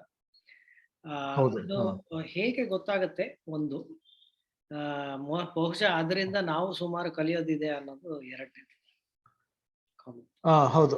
ಸೊ ಇದು ಆಕ್ಚುಲಿ ನಾನು ಬಾವಲಿಗಳ ಬಗ್ಗೆ ಅಧ್ಯಯನ ಮಾಡ್ಬೇಕಾದ್ರೆ ಬರೀ ಓದಿದ್ದೆ ಲಿಟರೇಚರ್ ಅಲ್ಲಿ, ಅಂದ್ರೆ ಜರ್ನಲ್ಸ್ ಅಲ್ಲಿ. ಆದ್ರೆ 2-3 ಸಂದರ್ಭಗಳಲ್ಲಿ ನಾನು ಗುಹೆಗಳಲ್ಲಿ ಹೋದಾಗ ಕೆಲವು ಬಾವಲಿಗಳು ಅಂದ್ರೆ ಸಪ್ರೇಟ್ ಆಗಿರ್ತಿದ್ದೆ, ಅಂದ್ರೆ ಗುಂಪಲ್ಲಿ ಇರ್ತಿರ್ಲಿಲ್ಲ. ಫಾರ್ ಎಕ್ಸಾಂಪಲ್ ಈಗ ಒಂದು ಫೋಟೋ ತೋರಿಸ್ದೆ ನಿಮ್ಗೆ, ಅದು ನಾಲ್ಗೆ ಮೇಲೆ ಮತ್ತೆ ಮೈ ಮೇಲೆಲ್ಲ ಅದು ಚರ್ಮ ಒಂಥರ ಆಗಿದ್ದು. ಅದು ನಾನು ಹೈದರಾಬಾದ್ ಅಲ್ಲಿ ನೋಡಿದ್ದು. ಎಲ್ಲಾ ಬಾವಲಿಗಳು ಗುಂಪಲ್ಲಿದ್ದಾಗ ಇದೊಂದು ಮಾತ್ರ ಎಲ್ಲೋ ಒಂದು ಮೂಲೆಯಲ್ಲಿ ಒಂದೇ ಒಂದು ಒಂಟಿಯಾಗಿ ಕೂತಿತ್ತು. ಅದೇ ತರ ನಮ್ಮ ಈ ವೆಸ್ಟರ್ನ್ ಘಾಟ್, ಪಶ್ಚಿಮ ಘಟ್ಟಗಳಲ್ಲಿ ಕೆಲವು ಗುಹೆಗಳಲ್ಲೂ ನೋಡಿದೀನಿ. ಅಂದ್ರೆ ಕೆಲವಕ್ಕೆ ಮೈ ಮೇಲೆ ಇದು, ಅಂದ್ರೆ ಈಗ ನಾನು ಹೈದರಾಬಾದ್ ಅಲ್ಲಿ ನೋಡಿದಕ್ಕೆ ಮೈ ಮೇಲೆ ಗಾಯ ಇತ್ತು, ಇನ್ನ ಕಾಯಿಲೆ ಬಂದಿದೆ ಅಂತ ಗೊತ್ತಾಯ್ತು. ಕೆಲವಕ್ಕೆ ಒಳಗಡೆ ಇರೋ ಕಾಯಿಲೆಗಳು ಗೊತ್ತಾಗಲ್ಲ. ಸೊ ಅದು ಹೇಗ್ ಗೊತ್ತಾಗುತ್ತೆ ನಮ್ಗೆ? ಕೆಲವು ಸಲ ಇವೆಲ್ಲ ಗುಂಪು ಬಿಟ್ಟು ಹಾರಿ ಹೋದ್ರೆ ಇದು ಅಲ್ಲೇ ಇರುತ್ತೆ ಇಡೀ ದಿನ, ಇಲ್ಲ 1-2 ದಿನ ಆದ್ಮೇಲೆ ಸತ್ತಿರುತ್ತೆ, ಕೆಳಗ್ ಬಿದ್ದಿರೋ ತರ ನೋಡ್ತೀವಿ. ಸೊ ಆ ತರ ಗೊತ್ತಾಗುತ್ತೆ ಹೊರತು ಬೇರೆ ನಮ್ಗೆ ಯಾವುದೇ ಇಂಡಿಕೇಶನ್ ಇರಲ್ಲ, ಓ ಇದು ಕಾಯಿಲೆ ಬಂದಿದೆ ಅದಕ್ಕೆ ಸಪರೇಟ್ ಆಗಿದೆ ಅಂತ. ಬಟ್ ಸುಮಾರು ಬಾವಲಿಗಳು ಎಲ್ಲಾನು ಗುಂಪಲ್ಲೇ ಇರೋಂಥದ್ದು, ಅಂದ್ರೆ ಒಂಟಿಯಾಗಿ ಇರೋದು ತುಂಬಾ ಕಡಿಮೆ. ಆತರ ಒಂಟಿಯಾಗಿದ್ರೆ ನಮ್ಗೆ ಸ್ವಲ್ಪ ಅನುಮಾನದಿಂದ ಇರ್ಬೋದು ಅಂತ. ಅಂದ್ರೆ ಕೆಲವು ಜಾತಿಗಳು ಮಾತ್ರ, ಫಾರ್ ಎಕ್ಸಾಂಪಲ್ ರೈನೋಫಸ್ ಬೆಡೋಮಿ ಅಂತ ಒಂದು ಕರಿತೀವಿ, ಆ ಬಾವಲಿ ಅಂದ್ರೆ ಮಾತ್ರ ಯೂಶಲಿ 1 ಅಥವಾ 2 ಇರುತ್ತೆ ಒಟ್ಟಿಗೆ. ಅದ್ರ ಬಿಟ್ರೆ 4-5 ತರ ಗುಂಪಿರಲ್ಲ. ಇನ್ ಮಿಕ್ಕಿದ್ದೆಲ್ಲ ಬಾವಲಿಗಳು ಯೂಶಲಿ ಗುಂಪಲ್ಲೇ ಇರುತ್ತೆ. ಇನ್ನೊಂದು ಸರ್, ಈ ಬಾವಲಿಗಳು ಮಾಮೂಲಿ ಯಾಂತ್ರಿಕ ತರಂಗಗಳನ್ನು ಬಳಸ್ಕೊಂಡು ಎಲ್ಲಾ ಕಡೆ ಓಡಾಡ್ತಾವೆ ಅಂತ ನಾವು ಓದಿರ್ತೀವಿ. ಅದು ಹೇಗೆ ಸಿಸ್ಟಮ್ ವರ್ಕ್ ಆಗುತ್ತೆ ಅನ್ನೋದು ಒಂದು explain. So good point. So ನಾನು ಇದನ್ನ ಕವರ್ ಮಾಡೋದು ಮಿಸ್ ಮಾಡಿದ್ದೆ. ಸೊ ಈ ಏನು ನಾವು ಸೋನಾರ್ ಅಥವಾ ಎಕೋಲೊಕೇಶನ್ ಅಂತ ಕರಿತೀವಿ ಇಂಗ್ಲಿಷ್ ಅಲ್ಲಿ. ಸೊ ಅಲ್ಟ್ರಾಸೌಂಡ್ ಯೂಸ್ ಮಾಡ್ಕೊಂಡು ತರಂಗಗಳ ಮೂಲಕ ಬಾವಲಿಗಳು ಏನೇ ಅಡಚಣೆಗಳು ಇದೆ ಅಂತ ಅಂದ್ಬಿಟ್ಟು ಕಂಡುಹಿಡಿದ್ಬಿಟ್ಟು ಹಾರಾಡ್ತವೆ. ಏನಂದ್ರೆ ಎಸ್ಪೆಷಲಿ ಇನ್ಸೆಕ್ಟಿವರಸ್ ಬ್ಯಾಟ್ಸ್ ಮಾತ್ರ ಈ ಕಾಲ್ ಈ ತರಂಗಗಳು ಉಪಯೋಗಿಸ್ತವೆ. ಅಂದ್ರೆ ಹಣ್ಣು ತಿನ್ನಂತ ಬಾವಲಿಗಳು, ದೊಡ್ಡ ಸಸ್ತನಿ ಬಾವಲಿಗಳಲ್ಲಿ ಇದಿಲ್ಲ. ಅಂದ್ರೆ 2 ಮಾತ್ರ ಇದೆ. ಒಂದು ನಾವು ರೊಸೆಟಸ್ ಅಂತ ಒಂದು ಜಾತಿ ಬಾವಲಿ ಬರುತ್ತೆ, ಅದು ಮಾತ್ರ ಈ ತರಂಗಗಳ ಮೂಲಕ ಹಾರಾಡುತ್ತೆ. ಅದರಲ್ಲಿ ಈ ತರಂಗಗಳನ್ನ ಹೇಗೆ ಬಿಡುತ್ತೆ ಅಂದ್ರೆ, ಒಂದು ನಾಸಲ್ ಏನ್ ಹೇಳ್ತೀವಿ ಅಂದ್ರೆ ಮೂಗಿನ ಮೂಲಕ, ಇನ್ ಕೆಲವು ವಿಂಕ್ಲಿಕ್. ನಾವು ರೊಸೆಟಸ್ ಅಂದ್ರೆ ಫ್ರೂಟ್ ಬ್ಯಾಟ್ ಅನ್ನಲ್ಲ, ಫ್ರೂಟ್ ಬ್ಯಾಟ್ ರೆಕ್ಕೆಗಳನ್ನ ಬಡ್ದು ಆ ಶಬ್ದ ಒಂದು ಕ್ಲಿಕ್ ಸೌಂಡ್ ಮೂಲಕ ಕಂಡುಹಿಡಿಯುತ್ತೆ. ಅದೇ ಎಲ್ಲ ಕ್ರಿಮಿ ಕೀಟ ತಿನ್ನಂತ ಬಾವಲಿಗಳೆಲ್ಲ ಮೂಗಿನ ಮೂಲಕ ಅದು ಶಬ್ದನ ಇದ್ ಮಾಡಿ ಅದನ್ನ ಗ್ರಹಿಸ್ಕೊಂಡು ಕಂಡುಹಿಡಿಯುತ್ತೆ ಇದನ್ನ ಜಾಗ ಎಲ್ಲಿ ಅಡಚಣೆಗಳು ಇದೆ ಅಂತ. ಅಂದ್ರೆ ಸೌಂಡ್ ಮೂಲಕ 3D ಮ್ಯಾಪಿಂಗ್ ಮಾಡ್ಕೊಂಡು ಅವು ಹಾರಾಡ್ತವೆ. ಸೊ ಇನ್ನೊಂದು ವಿಶೇಷತೆ ಅಂದ್ರೆ ಇದು ನಮ್ಗೆ ಮನುಷ್ಯರಿಗೆ ಕೇಳಿಸಲ್ಲ. ಎಲ್ಲ ತರಂಗಗಳು 20 ಕಿಲೋಹರ್ಟ್ಸ್ ಇಂದ ಜಾಸ್ತಿ ಇರುತ್ತೆ. ಅಂದ್ರೆ ಇಂಡಿಯಾಲಿರೋ ಬಾವಲಿಗಳು ಇನ್ಫ್ಯಾಕ್ಟ್ ನಮ್ಮಲ್ಲಿ ಹೈಯೆಸ್ಟ್ ಅನ್ನೋದು ಇದ್ರಲ್ಲಿ ದುರ್ಗಾದಾಸಿ ತೋರಿಸಿದ್ದಲ್ಲ ಒಂದು ಅದು ಖಜುರಾಹೋ ಲೀಫ್ ನೋಸ್ ಬ್ಯಾಟನ್, ಅದು ಅಪ್ ಟು 175 ಕಿಲೋಹರ್ಟ್ಸ್ ವರೆಗೂ ಕೂಗುತ್ತೆ. ಲೋಯೆಸ್ಟ್ ಬಂದು ನಮ್ಗೆ Wroughton free tail bat 15 kilohertz. So 15 kilohertz ಇಂದ 175 ಕಿಲೋಹರ್ಟ್ಸ್ ವರ್ಗುನು ತರಂಗಗಳ ಬಿಡುತ್ತೆ ಬಾವಲಿಗಳು. ಒಂದೊಂದು ಜಾತಿದು ಒಂದೊಂದು ಫ್ರೀಕ್ವೆನ್ಸಿ ತರಂಗಗಳು ಬಿಡುತ್ತೆ. ನಾವು ಇನ್ಫ್ಯಾಕ್ಟ್ ರಿಸರ್ಚ್ ಮಾಡ್ಬೇಕಾದ್ರೆ ಫೋಟೋಗಳ ಮೂಲಕ ಕೆಲವು ಬಾವಲಿಗಳನ್ನ ಕಂಡುಹಿಡಿಯಕ್ಕಾಗಲ್ಲ. ಈ ತರಂಗಗಳ ಮೂಲಕ ನಾವು ಯಾವ್ದು ಜಾತಿ ಇದೆ ಅನ್ನೋದನ್ನ ಕಂಡುಹಿಡಿತೀವಿ. ಅಂದ್ರೆ ಅದರಲ್ಲೂ ಯುರೋಪ್ ಮತ್ತೆ ಅಮೆರಿಕನ್ನಲ್ಲಿ ಒಂದು ಲೈಬ್ರರಿ ಕ್ರಿಯೇಟ್ ಮಾಡಿದ್ದಾರೆ, ಕಾಲ್ ಲೈಬ್ರರಿ, ಬ್ಯಾಟ್ ಕಾಲ್ ಲೈಬ್ರರಿ ಅಂತಾನೆ ಕರೀತಾರೆ. ಅಂದ್ರೆ ನಾವು ಆ ತರಂಗಗಳನ್ನ ರೆಕಾರ್ಡ್ ಮಾಡಿ, ಅಕೋಸ್ಟಿಕ್ ರೆಕಾರ್ಡರ್ಸ್ ಬರ್ತಾರೆ, ಅಲ್ಟ್ರಾಸೌಂಡ್ ಅಕೋಸ್ಟಿಕ್ ರೆಕಾರ್ಡರ್ಸ್ ಅಂತ, ಆ ರೆಕಾರ್ಡರ್ ರೆಕಾರ್ಡ್ ಮಾಡಿ ಒಂದು ಸಾಫ್ಟ್ವೇರ್ ಅಲ್ಲಿ ಇದನ್ನ ರನ್ ಮಾಡಿದ್ರೆ ನಮ್ಗೆ ಸೋನೋಗ್ರಾಮ್ಸ್ ಅಂತ ಡಿಪಿಕ್ಟ್ ಆಗುತ್ತೆ. ಆ ಸೋನೋಗ್ರಾಮ್ ಅಲ್ಲಿ ಒಂದೊಂದು ಸೋನೋಗ್ರಾಮ್ ಕೂಡ ಒಂದೊಂದು ಸಿಗ್ನೇಚರ್ ತರ ಮೂಡ್ ಬರುತ್ತೆ. ಅದನ್ನ ಕಂಪೇರ್ ಮಾಡ್ಕೊಂಡು ನಾವು ಇದು ಇದೇ ಸ್ಪೀಶೀಸ್ ಇರ್ಬೋದು, ಅದೇ ಸ್ಪೀಶೀಸ್ ಇರ್ಬೋದು ಅಂತ ಕಂಡುಹಿಡಿಯಕ್ಕೆ ಹೆಲ್ಪ್ ಆಗುತ್ತೆ ಅದರಿಂದ. ಸರ್, ಒಂದು ಹೇಳಿದ್ರಿ, ಒಂದು ವೆರೈಟಿಯಲ್ಲಿ ಅದು ರೆಕ್ಕೆಗಳಿಂದ ಶಬ್ದ ಮಾಡುತ್ತೆ ಅಂತ, ಇನ್ನೊಂದು ನೇಸಲ್ ಅಥವಾ ಮೂಗಿನ ಮುಖಾಂತರ ಬರುತ್ತೆ ಅಂತ. ಅದು ಹೇಗೆ ಪ್ರೊಡ್ಯೂಸ್ ಮಾಡುತ್ತೆ ಆ ಸೌಂಡ್? ಟೆಕ್ನಿಕಲ್ ಎಕ್ಸ್ಪ್ಲೇನ್ ಮಾಡೋದು ಸ್ವಲ್ಪ ಕಷ್ಟ ನನಗೆ. ಅಂದ್ರೆ ನೇಸಲ್ ಲ್ಯಾರಿಂಗ್ಸ್ ಬರುತ್ತಲ್ಲ, ಅದರಿಂದ ಸೌಂಡ್ ಮಾಡುತ್ತೆ. ಅಂದ್ರೆ ಅದು ಎಷ್ಟು ಫಾಸ್ಟ್ ಆಗಿ ಮಾಡುತ್ತೆ ಅಂದ್ರೆ 1 ಮಿಲಿ ಸೆಕೆಂಡ್ ಅಲ್ಲಿ ಮೋರ್ ದನ್ 200 ಟೈಮ್ಸ್ ಬೀಟ್ ಆಗುತ್ತೆ. ಸೊ ಆ ಬೀಟ್ ಆಗೋದನ್ನ ಏನಂತೀವಿ ಸೌಂಡ್ ಎಮಿಟ್ ಆಗಿ ಅದನ್ನ ವಾಪಸ್ ರಿಸೀವ್ ಮಾಡ್ಕೊಂಡು ಪ್ರೋಸೆಸ್ ಮಾಡುತ್ತೆ. ಸೊ ಬೇಸಿಕಲಿ ಆ ಲ್ಯಾರಿಂಗ್ಸ್ ವೈಬ್ರೇಷನ್ ಅಷ್ಟು ಫಾಸ್ಟ್ ವೈಬ್ರೇಷನ್ ಇಂದ ಅದು ಸೌಂಡ್ ಎಮಿಟ್ ಮಾಡುತ್ತೆ. ವಿಂಗ್ ಕ್ಲಿಕ್ಸ್ ಅಲ್ಲಿ ಏನಾಗುತ್ತೆ, 2 ರೆಕ್ಕೆ ಟಚ್ ಆದಾಗ ಸೌಂಡ್ ಮಾಡ್ಕೊಂಡು ಮಾಡುತ್ತೆ. ಇನ್ನೊಂದು ಪ್ರಶ್ನೆ ಬಂದಿದೆ ಸರ್, ಈ ಬಾವಲಿಗಳು ವಲಸೆ ಹೋಗ್ತಾವ? ಬಾವಲಿಗಳು ವಲಸೆ ಹೋಗುತ್ತೆ. ನಮ್ಮ ದೇಶದಲ್ಲಿ ಇನ್ನೂ ಆತರ ವಲಸೆ ಹೋಗೋದು ಯಾವುದೋ ಅಧ್ಯಯನ ನಡೆದಿಲ್ಲ. ಆದ್ರೆ ಯುರೋಪ್ ಅಲ್ಲಿ ಮತ್ತೆ ಅಮೆರಿಕನ್ ನಲ್ಲಿ ಬಾವಲಿಗಳು ವಲಸೆ. For example Mexican free tail bat ಅಂತ ಕರಿತೀವಿ, ಅದು ಈ ಟೆಕ್ಸಾಸ್ ಅನ್ನೋ ಒಂದು ರಾಜ್ಯದಿಂದ ಮೆಕ್ಸಿಕೋಗೆ ಪ್ರತಿ ವರ್ಷ ಹಾರೋಗುತ್ತೆ. ಮತ್ತೆ ನಾರ್ತ್ ಈಸ್ಟ್ ಏನಿದೆ ನಮ್ಮ ನ್ಯೂಯಾರ್ಕ್ ಕಡೆಗೆ ಹಾರುತ್ತೆ. ಅಂದ್ರೆ ಆ ಸೀಸನ್ ಅಲ್ಲಿ ಹಿಮ ಇರೋದ್ರಿಂದ ಆ ಗುಹೆಗೆ ಹೋಗಿ ಅಲ್ಲಿ ಇದ್ದು ಹಿಮ ಹೋಗೋವರ್ಗುನು ಗುಹೆನಲ್ಲಿ ಹೈಬರ್ನೇಷನ್ ಕೂಡ ಮಾಡುತ್ತೆ. ಇಂಡಿಯಾನಲ್ಲಿ ನಾವು ನೋಡಿದಾಗೆ ಕೆಲವು ಅಂದ್ರೆ ಇನ್ನು ಪ್ರೂವ್ ಮಾಡಿಲ್ಲ GPS ಇದ್ ಮಾಡಿ, ಬಟ್ ಕೆಲವು ಬಾವಲಿ ಫಾರ್ ಎಕ್ಸಾಂಪಲ್ ಹಿಪ್ಪೋಸ್ ಲಂಕಡಿವಾ ಅಂತ ಕರಿತೀವಿ, ಅದನ್ನ ಅವಾಗಲೇ ಹೇಳಿದ್ರೆ ಮರ ಕೊರಕುಳ ಅಂತ ತಿನ್ನುತ್ತೆ ಅಂತ. ಆ ಬಾವಲಿ ನಾವು ಸುಮಾರು ಈಗ August, September, October, November time ಅಲ್ಲಿ ಪಶ್ಚಿಮ ಘಟ್ಟಲ್ಲಿ ನೋಡಿದೀವಿ. ಅದೇ ಜನವರಿ ಫೆಬ್ರವರಿನಲ್ಲಿ ನನ್ನ ಪಶ್ಚಿಮ ಘಟ್ಟ ಅದೇ ಗುಹೆಗಳಲ್ಲಿ ನೋಡಿಲ್ಲ, ಕಮಲೇಶ್ವಲೇಟ್ ಗುಹೆ ಅಂತ ಹೇಳಿದ್ನಲ್ಲ ಅಲ್ಲಿ. ಸೊ ಒಂದು ಏನ್ ಅನುಮಾನ ಅಂತಂದ್ರೆ ಇವು ಪ್ರಾಬಬ್ಲಿ ಆ ಸೀಸನ್ ಅಲ್ಲಿ ವಲಸೆ ಹೋಗುತ್ತೆ, ಬೇರೆ ಕಡೆ ಹೋಗುತ್ತೆ. ಇಲ್ಲ ಪಶ್ಚಿಮ ಘಟ್ಟದಲ್ಲೇ ಒಂದು ಜಾಗದಿಂದ ಇನ್ನೊಂದು ಜಾಗಕ್ಕೆ ಹೋಗೋದ್ರೆ ಲೋಕಲ್ ಮೈಗ್ರೇಷನ್ ಅಂತ ಕರಿತೀವಿ, ಅದಿರ್ಬೋದು, ಇಲ್ಲ ಪಶ್ಚಿಮ ಘಟ್ಟ ಬಿಟ್ಟು ನಮ್ಮ ಮೇನ್ ಲ್ಯಾಂಡ್ ಏನಿದೆ, ಇಲ್ಲ ಡೆಕ್ಕನ್ ಪ್ಲಾಟು, ಇಲ್ಲ ಡ್ರೈ ಲ್ಯಾಂಡ್ ಆ ಕಡೆ ವಲಸೆ ಬರ್ತಿರ್ಬೋದು, ಅದೊಂದು ಚಾನ್ಸ್ ಇದೆ. ಯಾಕಂದ್ರೆ ಕೆಲವು ಈಸ್ಟರ್ನ್ ಘಾಟ್ಸ್ ಅಲ್ಲಿ ಕಂಡು ಬಂದಿದೆ ಸೇಮ್ ಅದೇ ಜಾತಿದು, ಕೆಲವು ಸಲ ವೆಸ್ಟರ್ನ್ ಘಾಟ್ಸ್ ಅಲ್ಲಿ ಕಂಡು ಬಂದಿದೆ. ಇವೆರಡರ ಮಧ್ಯೆ ಏನಾದ್ರು ಮೈಗ್ರೇಷನ್ ಇದೆಯಾ? ಯಾಕಂದ್ರೆ ನಮ್ಮ ಚಿಟ್ಟೆಗಳು ಕೆಲವು eastern Ghats western ghat migrate ಮಾಡ್ತವೆ. ಅದೇ ತರ ಇದು ಇರ್ಬೋದಾ ಅನ್ನೋದೊಂದು ಇನ್ನು ಪ್ರಶ್ನೆ ಇದೆ, ಅದಕ್ಕೆ ಉತ್ತರ ಕಂಡಿಡಿದಿಲ್ಲ. ಬಾವಲಿಗಳ ಜೀವನ ಅವಧಿ ಬಗ್ಗೆ ಒಂದು ಪ್ರಶ್ನೆ ಇದೆ ಸರ್. ಹಾ, ಓಕೆ, ಗುಡ್ ಪ್ರಶ್ನೆ.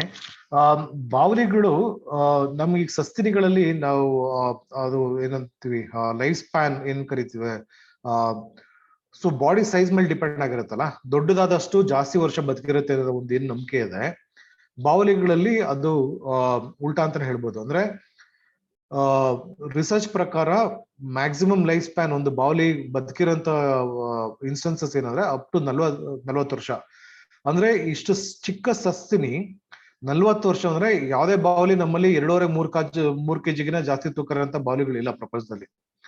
ಅಷ್ಟು ಚಿಕ್ಕ ಸಸ್ತಿನಿ 40 ವರ್ಷ ಬದುಕಿದೆ ಅನ್ನೋದು ಒಂದು ಇಂಟ್ರೆಸ್ಟಿಂಗ್ ಪರ್ಸ್ಪೆಕ್ಟಿವ್ ಅಂತ ಅನ್ಬೋದು. ಇನ್ಫ್ಯಾಕ್ಟ್ ಕೆಲವು ರಿಸರ್ಚರ್ಸ್ ಅದೇ ಕಾನ್ಸೆಪ್ಟ್ ಇಟ್ಕೊಂಡು ಹೇಗೆ ಇಷ್ಟು ವರ್ಷ ಬದುಕ್ತವೆ ಅಂದ್ರೆ ಏಜಿಂಗ್ ಆಗಲ್ವಾ, ಏಜಿಂಗ್ ಸ್ಲೋ ಆಗುತ್ತಾ, ಅದು ಹೇಗೆ ಹ್ಯೂಮನ್ಸ್ ಗೆ ಇಂಪ್ಲಿಮೆಂಟ್ ಮಾಡಬಹುದು ಅನ್ನೋದು ಒಂದು ಕೆಲವು ರಿಸರ್ಚ್ ಸ್ಪೆಸಿಫಿಕ್ ಆಗಿ ರಿಸರ್ಚ್ ಮಾಡ್ತಾ ಇದಾರೆ. ಇನ್ನೊಂದು ಪ್ರಶ್ನೆ, ಈ ನಾಟಿ ವೈದ್ಯದಲ್ಲಿ ಸ್ಟ್ರೋಕ್ ಆದಾಗ ಅದಕ್ಕೆ ಬಾವಲಿಯಿಂದ ರೋಗಕ್ಕೆ ಔಷಧಿ ಸಿಗುತ್ತೆ, ತಯಾರಿಸಬಹುದು ಅನ್ನೋದು ಒಂದು ನಂಬಿಕೆ ಇದೆ. ಅದು ನಿಜವಾಗ್ಲೂ ಹೌದು. ಅನ್ಫಾರ್ಚುನೇಟ್ಲಿ ಇದ್ರ ಬಗ್ಗೆ ಯಾವ್ದು ಅಂತ ಸಂಶೋಧನೆ ನಡೆದಿಲ್ಲ, ಆದ್ರೆ ಅದು ನಿಜನಾ ಕರೆಕ್ಟ್ ಸುಳ್ಳ ಅನ್ನೋದು.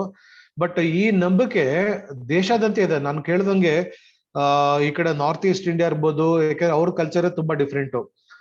ಇಲ್ಲ ಈ ಕಡೆ ಡೆಲ್ಲಿ ಸುತ್ತಮುತ್ತ ಇರ್ಬೋದು, ರಾಜಸ್ಥಾನ ಹತ್ರ ಇರ್ಬೋದು, ಇಲ್ಲ ನಮ್ಮ ಸೌತ್ ಅಲ್ಲಿ ಕರ್ನಾಟಕ ಇರ್ಬೋದು, ತಮಿಳುನಾಡು ಇರ್ಬೋದು, ಇದೇ ನಂಬಿಕೆ ಇದೆ.